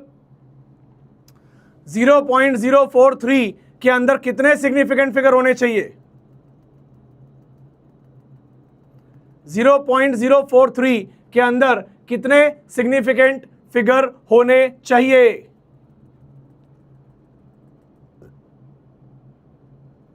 चलिए बहुत बढ़िया। सो इसके अंदर सिर्फ ये दोनों सिग्निफिकेंट फिगर होंगे, दीज आर सिग्निफिकेंट फिगर्स, ठीक है। और the zero to the right of decimal but to the left of first non-zero digit is not significant, तो ये वाला हो जाएगा नॉट सिग्निफिकेंट। इसका एक एग्जाम्पल यहां पे भी लिखा हुआ है कि यहां पे ये जो जीरोज हैं, so they are not significant, the underline zeros are not significant. तो इसके अंदर कितने सिग्निफिकेंट फिगर आएंगे? 4, क्योंकि ये वाला जीरो, जो ये वाला जीरो दिख रहा है आपको, ये वाला 3 और 8 के बीच वाला जीरो, ये सिग्निफिकेंट में काउंट होगा, इसीलिए 4 सिग्निफिकेंट फिगर होंगे इसके अंदर। क्लियर है? Is that clear? चलिए अगला पॉइंट देखते हैं। द टर्मिनल और ट्रेलिंग जीरो मतलब पोछिल्ला जीरो, पोछिल्ला जो पीछे लगा रहता है, पीछे। तो टर्मिनल और trailing zero in a number without a decimal point are not significant. Example दिया हुआ है, लेकिन इन एग्जाम्पल पे अभी थोड़ी देर में बाद में आएंगे, ठीक है ना, इन पे भी चर्चा करेंगे, बट अभी आपसे मैं जो एग्जाम्पल दे रहा हूं उस पर ध्यान लगाओ। मैं इसका एग्जाम्पल यहां लिख रहा हूं, देखिएगा इसका एग्जाम्पल यहां लिख रहा हूं। जैसे कि नंबर लिखा है 700, तो कितने सिग्निफिकेंट फिगर हैं? एक सिग्निफिकेंट फिगर है। कितना सिग्निफिकेंट फिगर है? एक सिग्निफिकेंट फिगर है, ठीक है। देखो, द टर्मिनल और ट्रेलिंग जीरो, पछिल्ला जीरो अगर है विदाउट अ डेसिमल अगर लिखा हुआ है तो पॉइंट्स आर नॉट सिग्निफिकेंट, ठीक है। अगर डेसिमल पॉइंट नहीं है तो ये पछिल्ला जीरो काउंट नहीं करना है। यानी कि एक और एग्जांपल लेते हैं, 1200 में कितने सिग्निफिकेंट फिगर होंगे बताइए? 1200 में कितने सिग्निफिकेंट फिगर होंगे बताइए? 1200 में कितने सिग्निफिकेंट फिगर होंगे बताइए? 1200 में सिग्निफिकेंट फिगर बताइए। 1200 में 2 होंगे। बहुत बढ़िया, बहुत अच्छे। तुम लोग इतने शाबाश तरीके से आंसर दे रहे हो ना भाई, मजा आ रहा है, बहुत बढ़िया, वेरी गुड। इसके अंदर होंगे सिर्फ और सिर्फ 2 सिग्निफिकेंट फिगर, ठीक है। अब देखिएगा गुरुजी, आपने इन एग्जाम्पल्स को अभी लेने के लिए क्यों मना किया? इनके बारे में मैं थोड़ा अच्छे से चर्चा करूंगा, क्योंकि ये बनेंगे कंफ्यूजन का पॉइंट। जैसे कि मेरी बात बहुत ध्यान से सुनेंगे आप लोग, बहुत ध्यान से सुनिएगा। यहां पे लिखा है 123 metre is equal to 12300 centimetre, 12300 millimetre, और ये सब में क्या लिख दिया है? 3 सिग्निफिकेंट फिगर लिख दिया है। कितना लिख दिया है? 3 सिग्निफिकेंट फिगर। चलिए अब मेरी बात ध्यान से सुनिए, अब मेरी बात बहुत ध्यान से सुनेंगे। लेट्स से देखिएगा, मैं कहता हूं कि मैंने एक मेजरमेंट किया। बहुत ध्यान से मेरी बात सुनिएगा। मैंने एक मेजरमेंट किया, मैंने स्केल उठाई, एक मेजरमेंट किया, ठीक है, परफेक्ट। एक मेजरमेंट किया और उसका आंसर आ गया 100 सेंटीमीटर, ठीक है। मैंने एक मेजरमेंट किया और उसका मतलब वैल्यू जो आई, that came out to be 100 centimetre. मैं स्पष्ट रूप से बोल रहा हूं, मैंने एक मेजरमेंट किया, आंसर आया 100 सेंटीमीटर। और मैं आपको पूछता हूं, बताइए इसके अंदर कितने सिग्निफिकेंट फिगर हैं? तो अगर आपने ये लाइन पढ़ी होगी तो आपको दिखेगा, अच्छा 100 मतलब ये पुछिल्ला जीरो को तो अपन छोड़ देंगे, तो पुछिल्ला जीरो को छोड़ दीजिएगा, तो आपको लगेगा 1 significant figure is the right answer. But this is wrong. 3 significant figure will be the right answer. 3 significant figure will be the right answer, ठीक है। क्यों होगा ऐसा? अब ऐसा क्यों होगा देखिएगा, आप ना सिग्निफिकेंट फिगर्स के मतलब जो उसकी कोर अंडरस्टैंडिंग उसको समझिए। सिग्निफिकेंट फिगर मतलब उसमें हर डिजिट को काउंट करना पड़ेगा जिसका महत्व है। तो अगर मेजरमेंट में 100 सेंटीमीटर आया है तो वो जो 2 जीरो दिख रहे हैं पीछे, उनका महत्व है, ठीक है। अच्छा जी, अगर मैं कहूं 1 मीटर में कितने सिग्निफिकेंट फिगर हैं, तो इसके अंदर हो जाएगा कि यार इसके अंदर तो 1 सिग्निफिकेंट फिगर है, तो जब 1 मीटर को आप 100 सेंटीमीटर लिख दीजिएगा तो इसके अंदर भी कितने सिग्निफिकेंट काउंट होंगे? 1 सिग्निफिकेंट फिगर काउंट होगा। क्योंकि अभी मैं आपको एक पॉइंट लिखवा भी दूंगा कि unit conversion does not change, अभी मत लिखिएगा, ये वाला पॉइंट आगे लिखवाऊंगा मैं, does not change significant figure. तो जब आप 1 मीटर से 100 सेंटीमीटर यूनिट सिर्फ कन्वर्ट करके लिख रहे हैं तो सिग्निफिकेंट फिगर एक ही आएगा 100 सेंटीमीटर में। लेकिन अगर 100 सेंटीमीटर खुद ब खुद एक मेजर्ड वैल्यू है, अगर खुद ब खुद एक मेजर्ड वैल्यू है तो उसके अंदर ये भी इंपॉर्टेंट है, ये भी इंपॉर्टेंट है, ये भी इंपॉर्टेंट है, और आंसर आएगा 3 सिग्निफिकेंट फिगर। क्या ये बात क्लियर है? क्या जो अभी बोला वो क्लियर है? क्या जो अभी बोला वो क्लियर है? अगर ये क्लियर है तो आगे ले चलता हूं तुझको, धीरे धीरे पूरा कंफ्यूजन क्लियर हो जाएगा। लेकिन जितना मैंने कह दिया, क्या तुझे ये समझा कि भाई अगर 100 सेंटीमीटर पूरा का पूरा मेजर्ड वैल्यू है तो तीनों डिजिट इंपॉर्टेंट है। क्लियर है? ठीक है, चल अब देख बेटा, लास्ट पॉइंट पढ़ लेते हैं, उसके बाद आगे आएंगे। और ये 4th पॉइंट का जो थोड़ा एग्जाम्पल को लेके कंफ्यूजन है, ये अगली स्लाइड में मैं पूरा का पूरा इसी कंफ्यूजन पे ही बात करने वाला हूं। ठीक है, देखता जा। द ट्रेलिंग जीरो या zeros in a number with a decimal, अगर डेसिमल है और पुछिल्ला जीरो है तो वो सब क्या हो जाएगा? सिग्निफिकेंट हो जाएगा। जैसे 3.500 में कितने सिग्निफिकेंट फिगर आएंगे? 4 सिग्निफिकेंट फिगर आएंगे, 4। यह पुछिल्ला वाला भी काउंट हो जाएगा अगर डेसिमल लगा है तो। इसके अंदर कितने आएंगे? देखो, ये ऊपर वाले रूल के हिसाब से ये नॉन सिग्निफिकेंट और ये दोनों सिग्निफिकेंट और पुछिल्ला जीरो भी सिग्निफिकेंट, तो कितने हो गए? 4 सिग्निफिकेंट फिगर हो गए। मतलब अगर डेसिमल लग जाए तो पुछिल्ला वाला जीरो इंपॉर्टेंट है। सर काहे ऐसा कह रहे हैं पुछिल्ला वाला जीरो इंपॉर्टेंट है? काहे कह रहे हैं ऐसा? बेटा इसकी वजह है, मान ले एक बच्चा लैब में गया, वो बोला मैंने सेंटीमीटर स्केल लिया और मेजर किया, आंसर आ रहा है 1.00 सेंटीमीटर। तो हमको उस बच्चे को पास में बुलाना पड़ेगा, उसका पीठ थपथपाना पड़ेगा कि भैया क्या प्रिसाइज कैलकुलेशन निकाले हो, क्या प्रिसाइज मेजरमेंट निकाले हो, और आपकी मेजरमेंट कह रही है 1.00 सेंटीमीटर। यानी कि बचवा तुम डेसिमल के बाद 2 प्लेस तक सर्टेन हो गए हो, मतलब लास्ट डिजिट अनसर्टेन होती है, मतलब 2 प्लेस तक आप वैल्यू बता पा रहे हो, दैट मीन्स आपने इस लेवल का काम किया है। इसीलिए ये जीरो का इंपॉर्टेंस है, इस जीरो का इंपॉर्टेंस है, और ये दोनों सिग्निफिकेंट हो जाएंगे। तो डेसिमल जब लग जाता है तो पुछिल्ले वाले जीरो का महत्व बढ़ जाता है। वो ये बताता है कि ये बालक 1 सेंटीमीटर नहीं बोल रहा है, ये बालक 1 सेंटीमीटर नहीं कह रहा है, ये कह रहा है 1.00 सेंटीमीटर। बहुत श्योर है ये, पॉइंट के बाद 2 डेसिमल प्लेस तक श्योर है, तो वो दोनों जीरो का महत्व बढ़ जाता है। इसीलिए पुछिल्ला जीरो डेसिमल वाले केस में सिग्निफिकेंट होता है। क्लियर? Is that clear? तो 1.00 सेंटीमीटर में कितने सिग्निफिकेंट फिगर आएंगे? 3 सिग्निफिकेंट फिगर आएंगे। कितने आएंगे? 3 सिग्निफिकेंट फिगर आएंगे।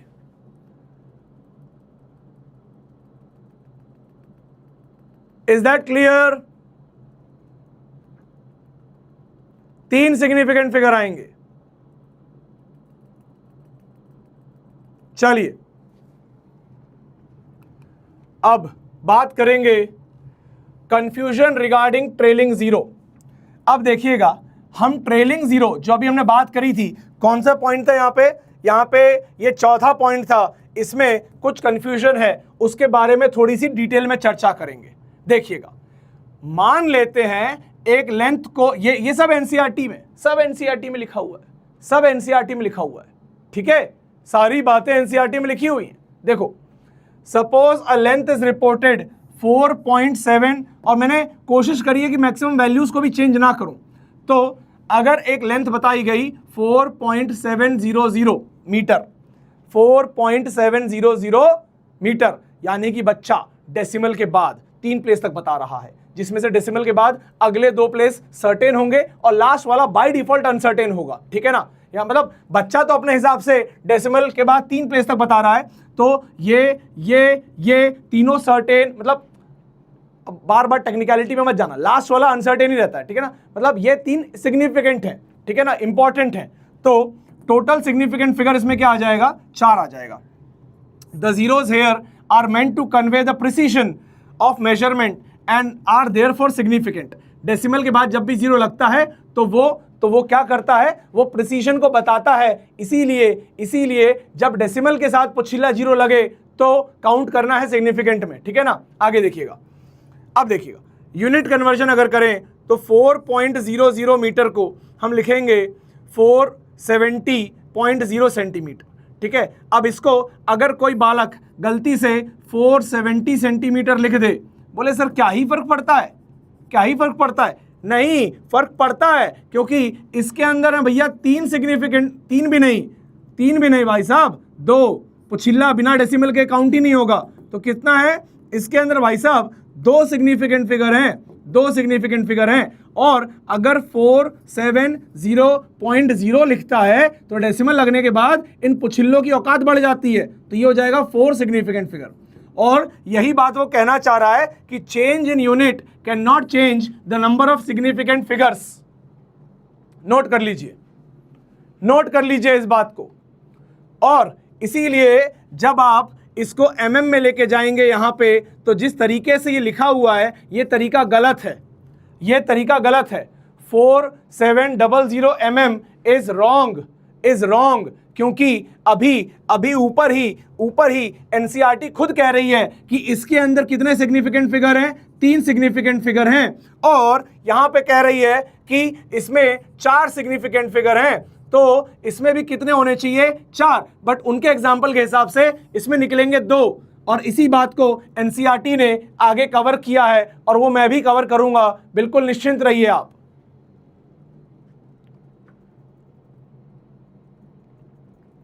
अबे तुम इतना सब कैसे लिखोगे क्लास में भाई, मैं डिक्टेशन थोड़ी दे रहा हूं, मैं ये सब लिखने दूं, मतलब ये 2-2 3-3 लाइन है, आराम से लिख लेना, समझ तो लो पहले। This was a wrong way of writing, this was a wrong way of writing, ठीक है ना। तो ये गलत तरीका है, गलत तरीका है। हालांकि एनसीईआरटी ने नहीं बोला है कि गलत है, बट मैं कह रहा हूं गलत तरीका है। और इसीलिए कंफ्यूजन पैदा होती है। जिसको जिम्मेदारी दी गई ये बताने की कि बच्चों को सही सिखाया जाए, उसने वहां पे थोड़ी सी लापरवाही कर दी और बच्चा इसको सीख के चला जाएगा कि 4700 के अंदर 4 सिग्निफिकेंट फिगर होती है, ऐसा बच्चा सीख के चला जाएगा। लेकिन मैं आपको बता रहा हूं 4700 mm के अंदर अगर कोई सीधे आपको ये वैल्यू दे दे और बोले नंबर ऑफ सिग्निफिकेंट फिगर, आप कहिएगा 2 सिग्निफिकेंट फिगर। अगर कोई बोले इसको मेजर किया गया है, this has been measured and ये वैल्यू आ रही है, तो आप इसको 4 सिग्निफिकेंट का खिताब दे सकते हैं। Is that clear? क्या ये बात क्लियर है भैया? एक बार बता दो क्लियर है यहां तक, एक बार जल्दी बता दो क्या यहां तक क्लियर है?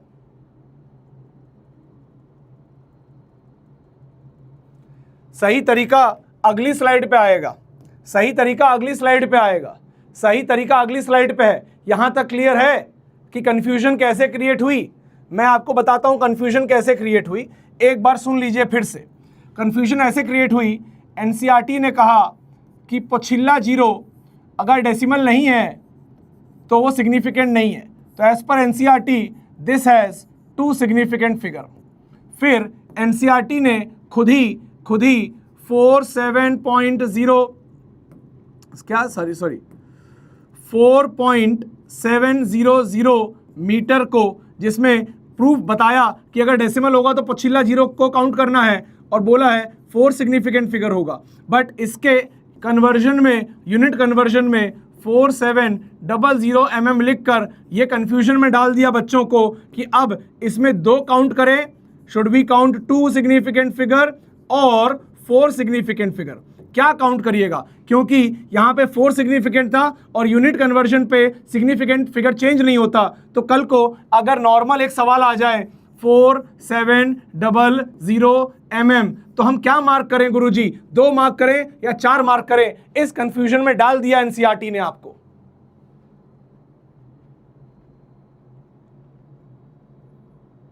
ठीक है, तो अब इस कंफ्यूजन से निकलना कैसे है, आपको मेरी एक बात याद रखनी है कि ये जो नोट है ये नोट करेक्ट है। This node first of all is perfectly correct कि कभी भी यूनिट चेंज करने से number of significant figure change नहीं होते, number of significant figure change नहीं होते। तो क्या ये जो यहाँ पे ऐसा लिखा गया है, दैट मीन्स ये जो इनका लिखना हुआ ये लिखना गलत है, ये इस तरीके से लिखना गलत है, ये एनसीईआरटी ने गलत करके कंफ्यूजन क्रिएट कर दिया। क्लियर है? ठीक है, लेकिन अब इसी कंफ्यूजन को दूर करने के लिए सॉल्यूशन टू एम्बिग्विटी, इस एम्बिगुअस चीज को, एम्बिगुअस मतलब जो कह सकते हो विवादित चीज को हम फाइनली एक सॉल्यूशन निकालेंगे। क्या है देखिएगा, यहां पे लिखा हुआ है to remove such ambiguities in determining the number of significant figures, the best way is to report every measurement in scientific notation, जो कि मैंने आपको बेसिक मैथ्स के पहले लेक्चर में पढ़ाया था। बेसिक मैथ्स का लेक्चर नंबर 1 में आपको साइंटिफिक नोटेशन पढ़ाया था, जिसमें हम a इंटू 10 की पावर b के फॉर्मेट में चीज़ों को लिखते हैं। याद आया? ठीक है, यहां पे भी लिखा हुआ है। ठीक है, और a की वैल्यू 1 से लेकर 10 के बीच में होगी एंड b कुछ भी हो सकता है, पॉजिटिव नेगेटिव कुछ भी हो सकता है, 10 की पावर कुछ भी हो सकती है। ये 1 मिनट, एक ऊपर करो, हल्का सा ऊपर करो, हल्का सा जगदीप करके एक बच्चा आएगा, बहुत तेज भाग रही क्या चैट यार, नहीं मिल पाएगा अब तुमको, नहीं इतना ऊपर नहीं था शायद, कोई बात नहीं, छोड़ दो। एक बच्चा कह रहा है सर पॉइंट के बाद तो इनफाइनाइट जीरो होते हैं, तुम्हें आधा अधूरा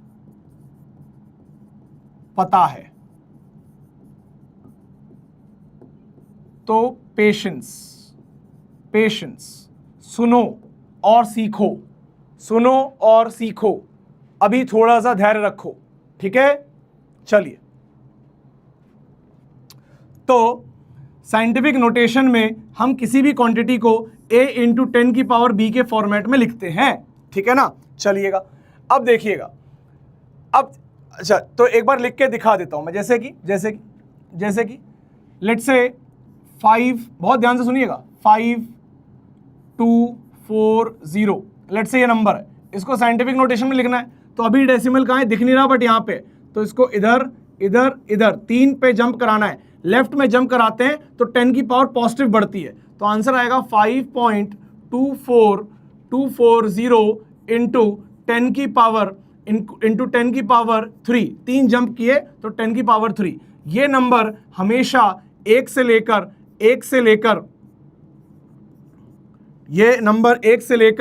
10 के बीच में रहना चाहिए। ठीक है ना, और ये तो खैर जो भी पावर आएगी यहां पे प्लस माइनस डाल सकते हो, ये नंबर 1 से लेकर 10 के बीच में रहना चाहिए। क्या ये बात क्लियर है? Is that clear? चलिए, अब जो बात मैं कहने जा रहा हूं, मैं इस वाली चीज को थोड़ा सा स्किप कर लेता हूं, एक अगली स्लाइड को, और अब यहां पे बात कर लेते हैं। अब देखिए, अगली वाली स्लाइड जो स्किप करी अभी मैं उस पर आ रहा हूं, पहले ये समझ लो। देखो, अब देखो जो बात चल रही थी 4.700 मीटर, अब देखो एक्चुअली क्या है, एक चीज पहले मैं आपको ये बता देता हूं यहां पे, हाँ ठीक है, एक सेकंड रुको। देखो अब क्या है, साइंटिफिक नोटेशन का एक बढ़िया बात है। साइंटिफिक नोटेशन की बढ़िया बात क्या है, let's say example let's say 2.70 into 10⁻⁴, ठीक है। कभी भी अगर कोई क्वांटिटी साइंटिफिक नोटेशन में लिखी जाती है तो उसका सिग्निफिकेंट फिगर सिर्फ इस वैल्यू से डिसाइड होता है, सिर्फ इस वैल्यू से सिग्निफिकेंट देखना होता है। Only this value needs to be checked for significant figure, है ना। इससे हमें कोई लेना देना नहीं है, इससे हमें कोई लेना देना नहीं है, ठीक है। तो इन्होंने सॉल्यूशन क्या निकाला, जैसा कि यहां पे लिखा है कि एम्बिग्युइटी से बचने के लिए साइंटिफिक नोटेशन में हम चले जाते हैं, और साइंटिफिक नोटेशन में जाने के बाद हमें क्या मिला, साइंटिफिक नोटेशन में जाने के बाद हमें क्या मिला कि जब भी अगर कोई चीज साइंटिफिक नोटेशन में लिखी है, सिर्फ आगे वाले पार्ट को देख के आपको सिग्निफिकेंट फिगर्स पे कमेंट करना है, ठीक है ना। चलिए तो अब देखो 4.700 के अंदर कितना ये मीटर में है, तो कितने सिग्निफिकेंट फिगर हैं इधर, 4 सिग्निफिकेंट फिगर हैं, ठीक है। अब इसको सेंटीमीटर में ले जा रहे हैं, लेकिन डायरेक्टली नहीं, कैसे हम लिख रहे हैं 4.700 इंटू 10⁻² सेंटीमीटर, ठीक है, ऐसे लिख रहे हैं भाई। ऐसे लिखने से क्या हो गया, इससे तो मुझे कोई लेना देना है ही नहीं, और इधर अभी भी डेसिमल बरकरार है, और टोटल सिग्निफिकेंट फिगर अभी भी कितने आ रहे हैं, 4 सिग्निफिकेंट फिगर आ रहे हैं। क्या ये बात क्लियर है। और अब मैं मिलीमीटर में ले गया तो देखो इतना मिलीमीटर आया। अब इसमें भी इसको चेक करो कितने सिग्निफिकेंट फिगर है, 4 सिग्निफिकेंट फिगर है, 4। इसको किलोमीटर में लेके गया, अभी देखो कुछ भी पावर हो जाए आपका ये वैल्यू चेंज नहीं हो रहा, और ये वैल्यू हमेशा 4 सिग्निफिकेंट फिगर का आंसर दे रहा है। इसीलिए कभी भी अगर यूनिट कन्वर्जन होता है तो हम ध्यान रखेंगे कि अगर हम सिग्निफिकेंट फिगर्स पे बात करें तो हमेशा साइंटिफिक नोटेशन में चेंजेस करें, साइंटिफिक नोटेशन में कन्वर्जन करें, तो कभी भी आंसर गलत नहीं आएगा। यानी कि अगर मुझे 1 मीटर को ध्यान से सुनिएगा, 1 मीटर को अगर mm में ले जाना है, अगर 1 मीटर को mm में ले जाना है तो यहाँ पे 1 है, मुझे लिखना चाहिए 1 इंटू 10⁻³ mm। अब इससे क्या होगा, this is again 1 significant figure quantity. But अगर मैंने इसको लिख दिया 1 metre is equal to let's say 1000 mm, ठीक है, 1000 mm, तो कंफ्यूजन आ सकती है कि भैया 4 गिनने हैं कि 1 गिनना है, मेजरमेंट है कि कन्वर्जन है, ये सब हमें पता नहीं है। So that is why whenever we convert in scientific notation, इससे क्या हो जाएगा कि हम इसको आराम से काउंट कर पाएंगे। अब कुछ गलती और भी हो सकती है, जैसे कि अब अगर 1 metre is equal to 1000 mm है, और आप कहते हो नहीं सर आपने तो बताया था कि अगर डेसिमल नहीं होगा तो हम सिर्फ नंबर काउंट करेंगे और इसमें हम सिर्फ बोलेंगे 1 सिग्निफिकेंट फिगर, तो कल को पेपर बनाने वाला आपको फंसा सकता है। वो 1.000 मीटर को mm में कन्वर्ट कर देगा, बोलेगा कितना mm, आप बोलोगे 1000 mm, ठीक है, 1000 mm, और 1000 mm बोलने के बाद बोलेगा सिग्निफिकेंट फिगर बताओ। तुम्हें इधर एक आंसर याद था तो तुम्हें इधर भी एक सिग्निफिकेंट बोल दिया और वो आंसर हो गया गलत। क्यों? क्योंकि ये जो बेस था, जो स्टार्टिंग का वैल्यू था, ये 4 सिग्निफिकेंट फिगर लेके बैठा हुआ है, तो आपका आंसर एक सिग्निफिकेंट फिगर आ ही नहीं सकता। इसका करेक्ट आंसर है 4 सिग्निफिकेंट फिगर। तो आपको कैसे पता चलता? अगर आप साइंटिफिक नोटेशन यूज करते तो आप इसको लिखते 1.000 इंटू 10⁻³ mm, और आप इसको देखते और आराम से बोल देते 4 significant figure. Is that clear? Is that clear? बेटा जिसको सोना है सो जाओ, इतनी बारीक बातें बता रहा हूं, नींद आएगी ही सही, नींद आएगी, कोई चमत्कार नहीं बता रहा हूं, बारीक बात बता रहा हूं। यहीं पे नंबर का गेम होगा, यहीं पे रैंक डिसाइड होगी, क्योंकि ये सवाल भैया ये वाला सिग्निफिकेंट फिगर इतना फेवरेट टॉपिक है जेईई मेंस का। इसमें कई साल कई बार बच्चे नेगेटिव मार्क्स स्कोर कर करके लेके आते हैं। और मैं तुम्हें एक सिंपल सी फैक्ट बता देता हूं, अपने पास टाइम है क्या? हाँ, एक छोटा सा तुम्हें फैक्ट बता देता हूं। पहले तो थोड़ा सा इसको रीअरेंज कर दूं ताकि आपको, एक सेकेंड, हाँ ठीक है, चलिएगा। अब एक सिंपल सा फैक्ट आपको मैं बता देता हूं। एक फैक्ट सुन लो भाई, एक फैक्ट सुन लो। अच्छा, ये पहले कंप्लीट कर लेता हूं। देखिएगा, इसमें क्लियरली लिखा हुआ है power of 10 is irrelevant for the determination of significant figure. जैसा कि मैंने आपको बोला, 10 की पावर से कोई लेना देना नहीं है, ठीक है। उसके बाद all zero appearing in the base number in scientific notation are significant. अब जो भी देखो, मतलब अगर आपने साइंटिफिक नोटेशन में लिखा है a इंटू 10 की पावर b में लिखा है, तो a में जितनी वैल्यू आएंगी वो सभी सिग्निफिकेंट फिगर्स ही होंगी, ठीक है ना। चलिए, उसके बाद ईच नंबर अबव हैज, अच्छा ये इसी के बारे में बात कर रहे हैं कि यहाँ पे चाहे आप मीटर में देखो, चाहे आप सेंटीमीटर में देखो, चाहे mm में देखो, चाहे किलोमीटर में देखो, सब में 4 सिग्निफिकेंट फिगर हैं, ठीक है। उसका रीजन बता चुका हूं, क्योंकि पावर को हमें देखना नहीं है और बेस वैल्यू में हर बार डेसिमल के साथ पुछिल्ला वाला जीरो है, उसको काउंट कर लेना है, ठीक है।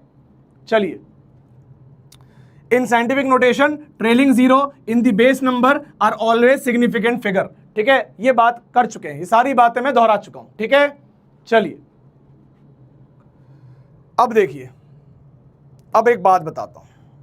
देखो नींद आ रही है ना, देखो नींद आ रही है, ये बारीक बारीक बातें समझ नहीं आ रही हैं भाई, बहुत थ्योरेटिकल पॉइंट है, बताना पड़ेगा। हर कोई नहीं बता रहा इतने बारीकी से, लेकिन मैं बता रहा हूं, और रीजन सुन ले।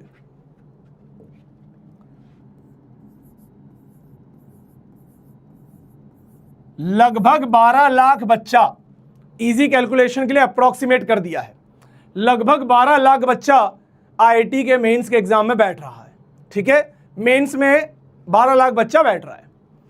उसके बाद लगभग मेंस का जो पेपर होता है वो होता है 300 मार्क्स का, ठीक है।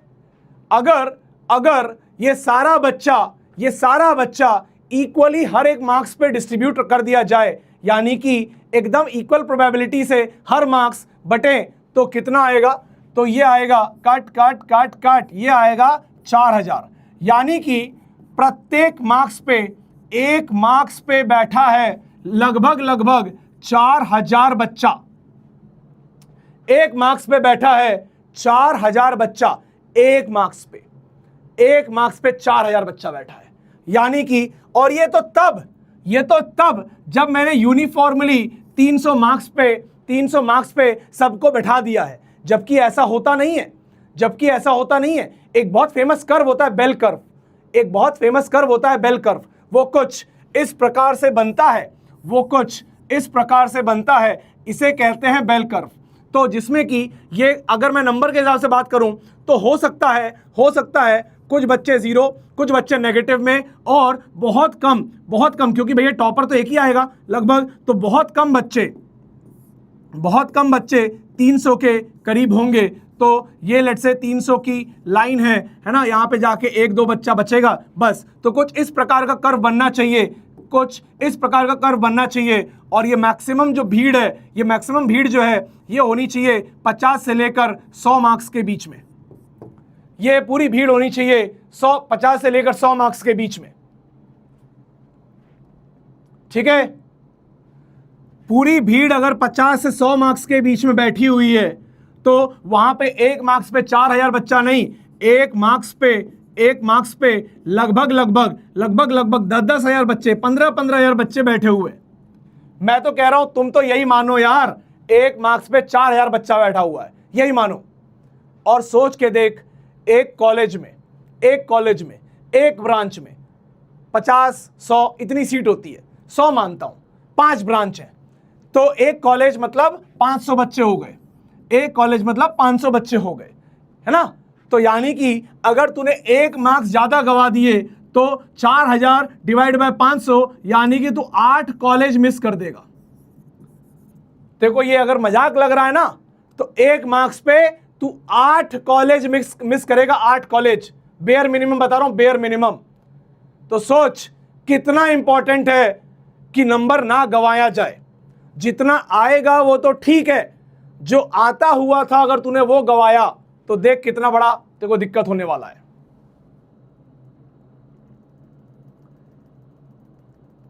ठीक है, तो अगर तुम्हें नींद आ रही है तो शायद तुम अभी बहुत कैजुअल हो अपने एग्जाम को लेकर, तुम्हें पता ही नहीं है कि कंपटीशन क्या है।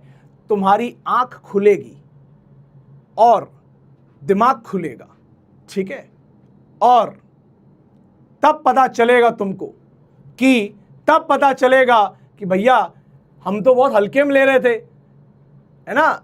जेई मेंस तो भौकाल निकला, बहुत भौकाल निकला, है ना। जेई एडवांस तो बात की बात है, पहले मेंस की बात कर लो। तो भैया हल्के में मत लो, अलर्ट हो जाओ, ठीक है। एक मार्क्स पे 8 कॉलेज गायब। तूने एक ने आज, और मजे की बात पता है क्या है, बहुत शानदार बात बता रहा हूं, बहुत बहुत बहुत शानदार। देख बात सुन, बात ये सुन, तुझे ये 1 मार्क्स कैसे कटेंगे, 1 मार्क्स कैसे कटेंगे। पहले तू क्वेश्चन अटेम्प्ट करेगा, तू सोचेगा मुझे इसमें 4 मिलने चाहिए, बट तूने सिली मिस्टेक कर दी, तो तुझे 4 मिलने की जगह 1 कट गया। तो जहां तू सोच रहा था उससे तू 5 मार्क्स पीछे आ गया, है ना। देखो तू सोच रहा था कि x वैल्यू पे +4 हो जाएगा, मैं x वैल्यू से x +4 पे चला जाऊंगा, लेकिन तुझे मिले -1, तू आ गया x -1 पे। तो तू यहां पहुंच सकता था सिली मिस्टेक बचा के, और तू यहां पहुंच गया, यानी कि 5 मार्क्स पीछे, 5 मार्क्स पीछे, यानी कि 40 कॉलेज गायब। एनआईटी कितनी है भाई, कितनी एनआईटी है, कितनी एनआईटी है, कितनी आईआईटी है, देखा है कभी? 40 में मतलब एनआईटी तो भूल ही जा। मतलब एक सवाल गलत करने पे तू एनआईटी मिस कर सकता है। Future IIT Bombay here, be serious like IIT Bombay students.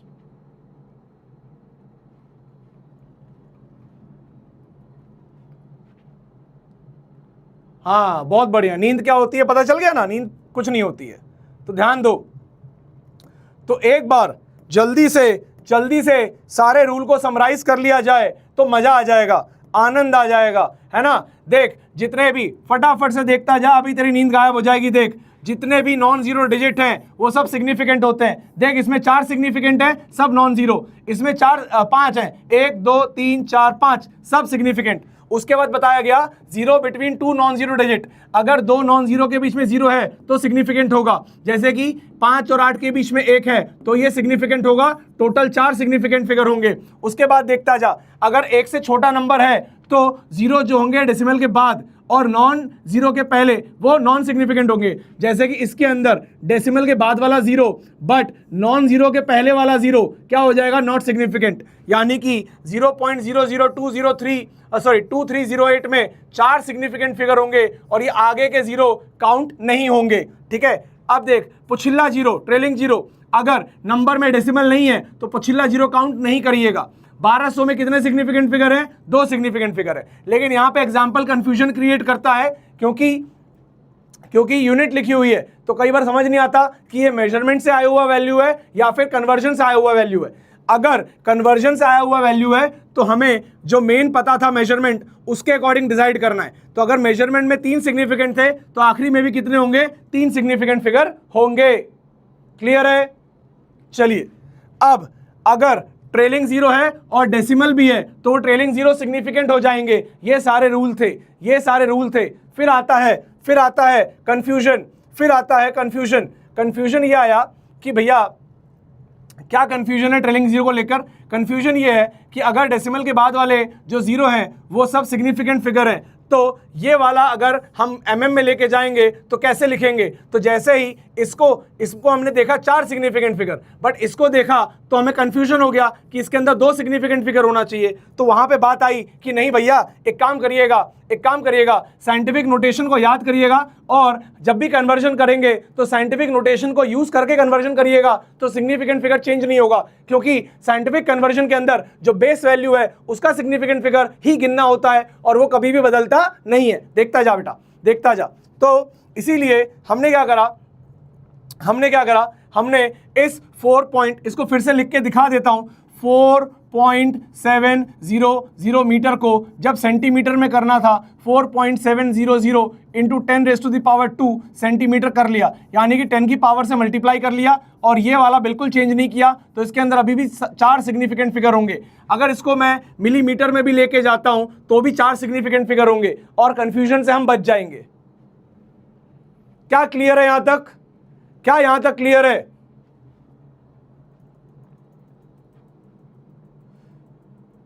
क्या यहां तक क्लियर है? कंफ्यूजन दूर करना है तो साइंटिफिक नोटेशन में कन्वर्जन होना चाहिए। क्लियर है? क्या यहां तक क्लियर है?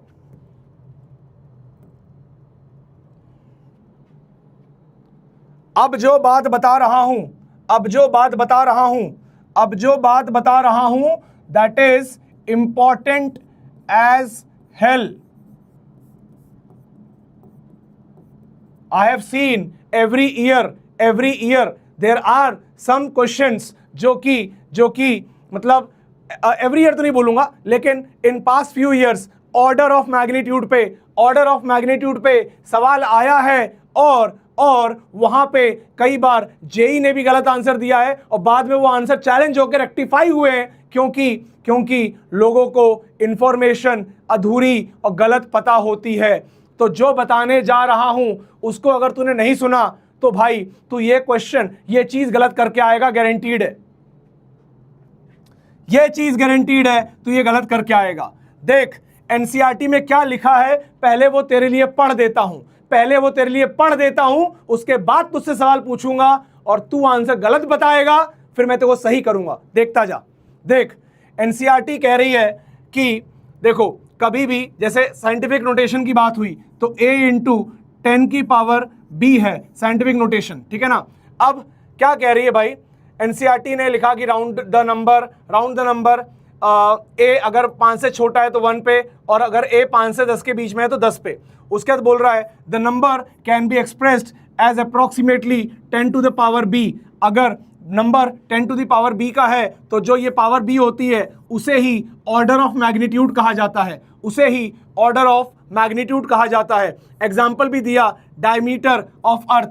ये डायमीटर ऑफ अर्थ एनसीईआरटी में लिखा हुआ है, और यहाँ पे देखो पावर क्या है, 7 है, तो ऑर्डर ऑफ मैग्नीट्यूड क्या हो गया, 7 हो गया, ठीक है। उसके बाद डायमीटर ऑफ हाइड्रोजन एटम दिया है, पावर क्या है, -10 है, तो ऑर्डर ऑफ मैग्नीट्यूड क्या हो गया, -10 हो गया। जल्दी से मेरा आंसर का जवाब दे। लेट से 10⁻, यहाँ पे 9 बोल दिया, बता जल्दी ऑर्डर ऑफ मैग्नीट्यूड क्या है, जल्दी बता ऑर्डर ऑफ मैग्नीट्यूड क्या है, जल्दी बता ऑर्डर ऑफ मैग्नीट्यूड क्या है। यहां पे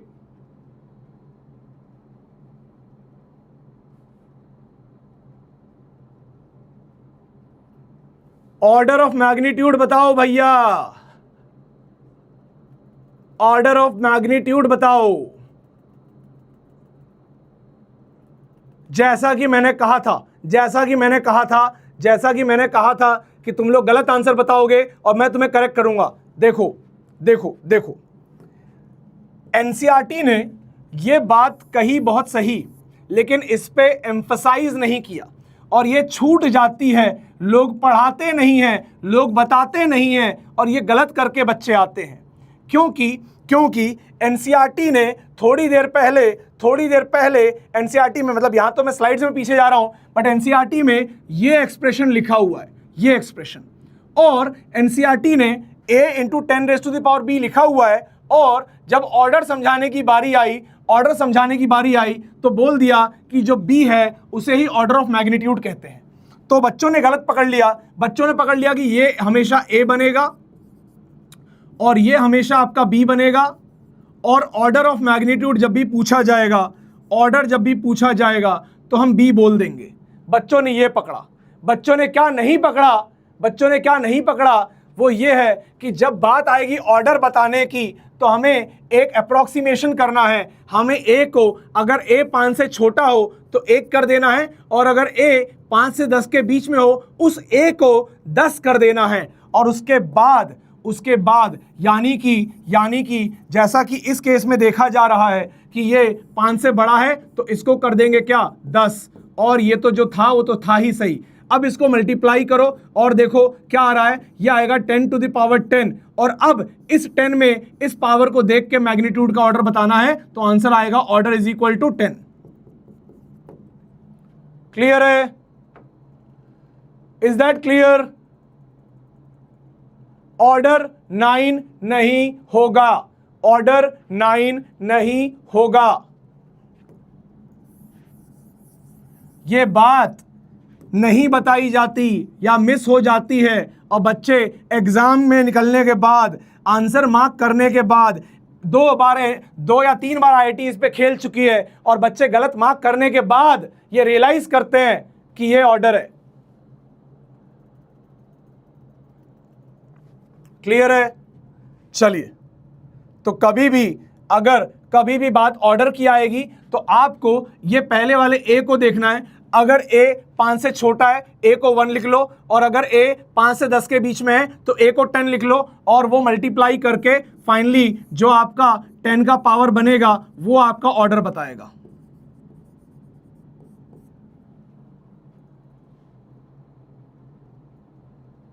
क्लियर है? और अगर ए 5 है, और अगर ए 5 है तो क्या करेंगे? What we will do for 5 into 10 raised to the power 7? What is the order? क्या है इसका ऑर्डर? इसका ऑर्डर क्या है बताइए?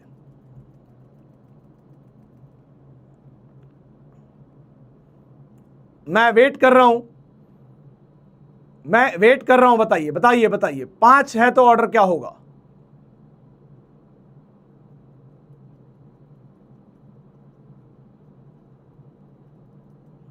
चलिए, ये वाली चीज आपको होमवर्क है, और ये वाली चीज आप पढ़ के आएंगे, ढूंढ के आएंगे, या कहीं से भी पता करके आइए। कल का पहला सवाल यही होगा और आपको ऑर्डर बताना है, ठीक है? अभी मैं शायद आगे कुछ टॉपिक कवर करूंगा, अगर हो गए तो ऑटोमेटिकली ये बात क्लियर हो जाएगी, बट अगर वो टॉपिक नहीं कवर हो पाए तो शायद ये बात रह जाएगी, ठीक है? चलिए देखिएगा, एक लास्ट बात सिग्निफिकेंट फिगर को लेके, एक लास्ट बात। अगर कभी एग्जैक्ट नंबर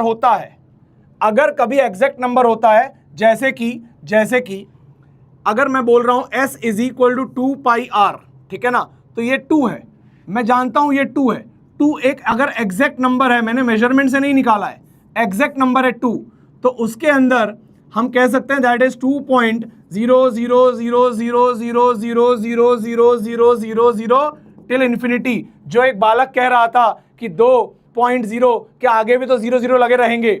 अगर ऐसा है, एग्जैक्ट नंबर है, तो आप न जाने कितने भी 0 लगा लो। इसीलिए कहा जाता है it has infinite number of significant figures, constant numbers, यानी कि परफेक्ट कांस्टेंट। लेट्स से मैं बोलूं 5, मैं से बोलूं 5 is a number, if it's just a number it's a exact number. मतलब मेरे को मालूम पड़ा कि एक मैंने मेजरमेंट करी x और मैंने बोला y is equal to 5x, यानी कि ये जो 5 मैंने लगाया होगा तो ये 5 एग्जैक्ट नंबर है, उतने टाइम्स मुझे x को करना है, तो इस 5 के अंदर कितने सिग्निफिकेंट फिगर होंगे? इनफिनाइट सिग्निफिकेंट फिगर होंगे। ये बात आपको याद रखनी है कि जब भी कोई नंबर, देखो अभी हम बात करेंगे धीरे धीरे मल्टीप्लिकेशन और डिवीजन पे आएंगे, तो जब भी हम एग्जैक्ट नंबर को यूज करते हैं, एग्जैक्ट नंबर को, तो उस नंबर के अंदर होता है क्या? Infinite number of significant figure. Clear है?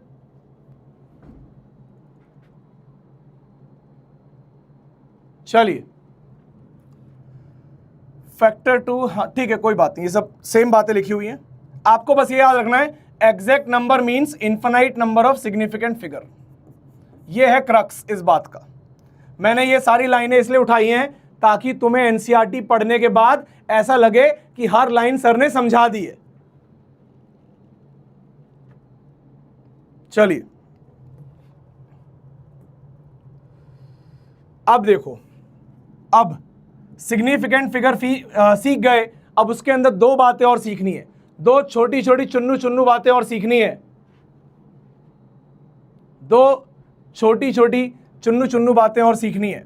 देखो, अगर बात समझो बात को, अगर कोई बोले 287, जैसे किसी ने पूछा कमेंट में कितने सिग्निफिकेंट फिगर है, तो आपको कुछ नहीं बोलना, आपको सिंपली 3 सिग्निफिकेंट फिगर बोलना है, ठीक है। तो अगर कोई बोले कि there is an exact value, exact number 287, अगर किसी ने एग्जैक्ट वर्ड का मेंशन कर दिया, exact number, then you have to say इसके अंदर होंगे इनफिनाइट सिग्निफिकेंट फिगर। तो आप भावनाओं को समझो कि सिग्निफिकेंट फिगर की भावना क्या है।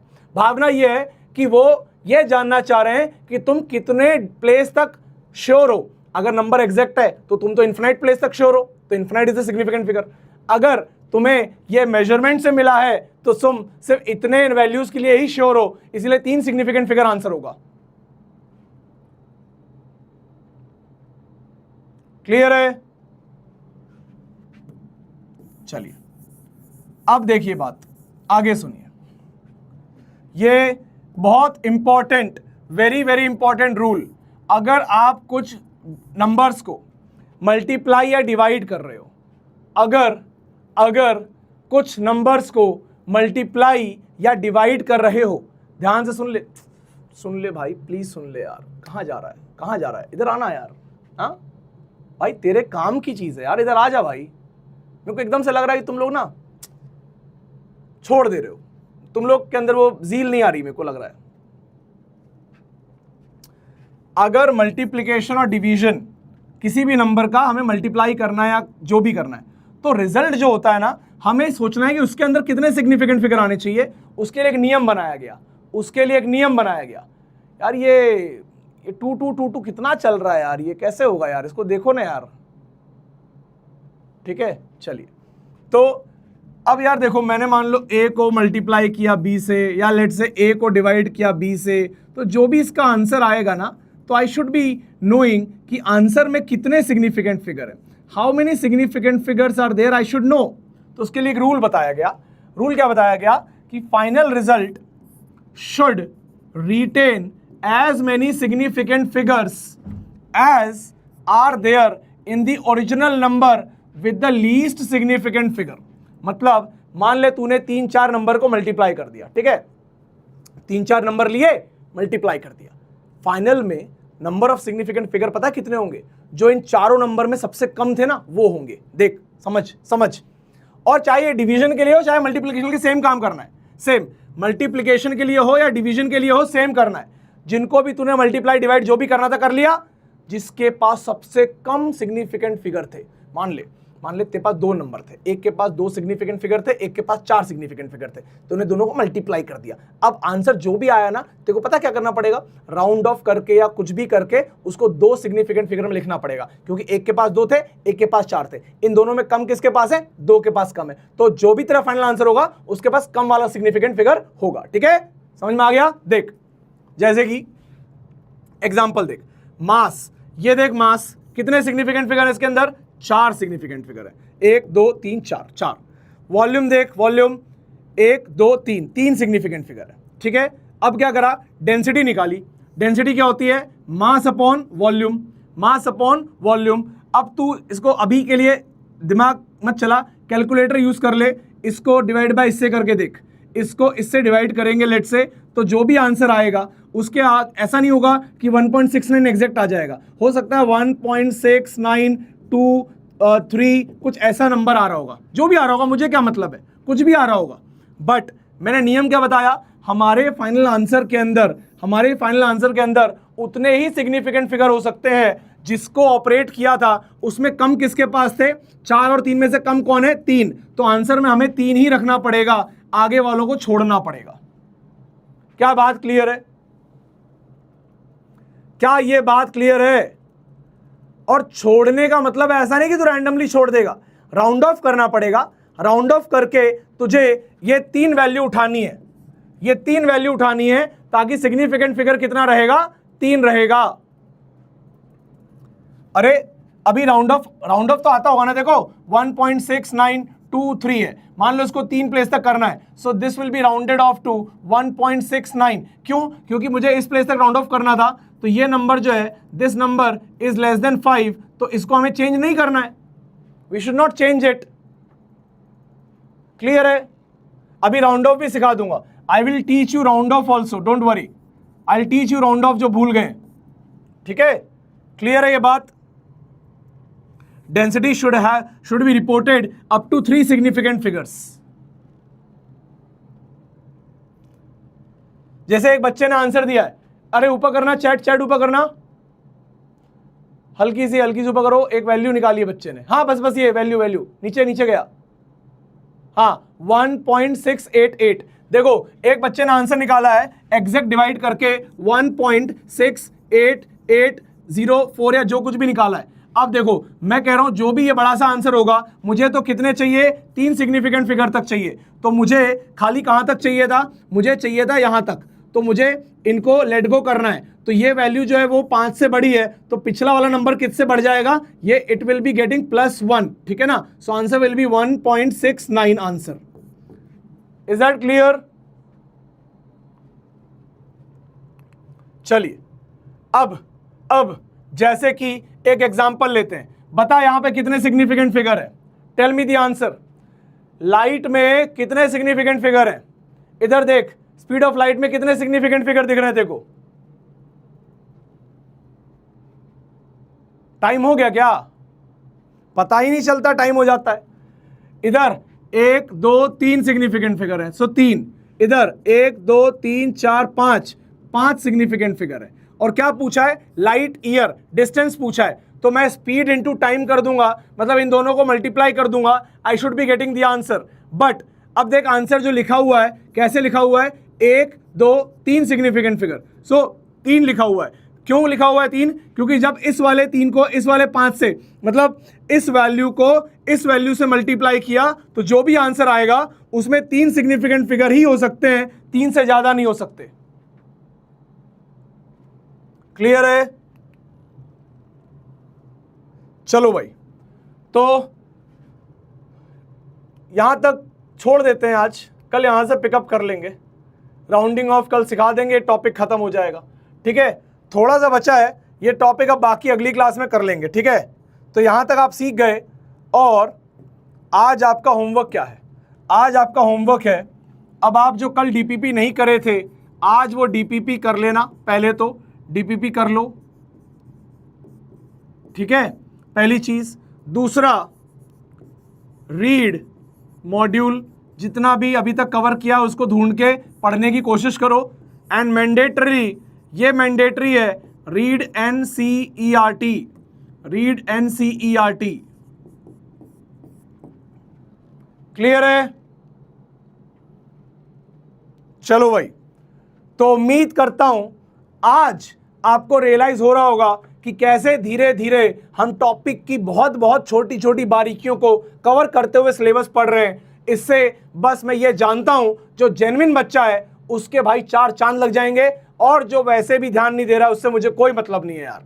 तुम्हारा भाई, तुम्हारा मतलब करियर है, तुम्हारी जिंदगी है, तुम्हें जो करना है करो, ठीक है। लेकिन जिन बच्चों को सही में आनंद आ रहा है, उनको लग रहा है कि नहीं गुरुजी मजा आ रहा है, एनसीईआरटी एक बार पढ़िए, आपको जो समझाया है और इतना बिटवीन द लाइन जाके समझाया है, अगर पढ़ के आनंद आ जाए एक बार रिपोर्ट जरूर दे देना भाई, ठीक है। चलिए फिर मिलते हैं अगली क्लास में, तब तक के लिए ओके बाय।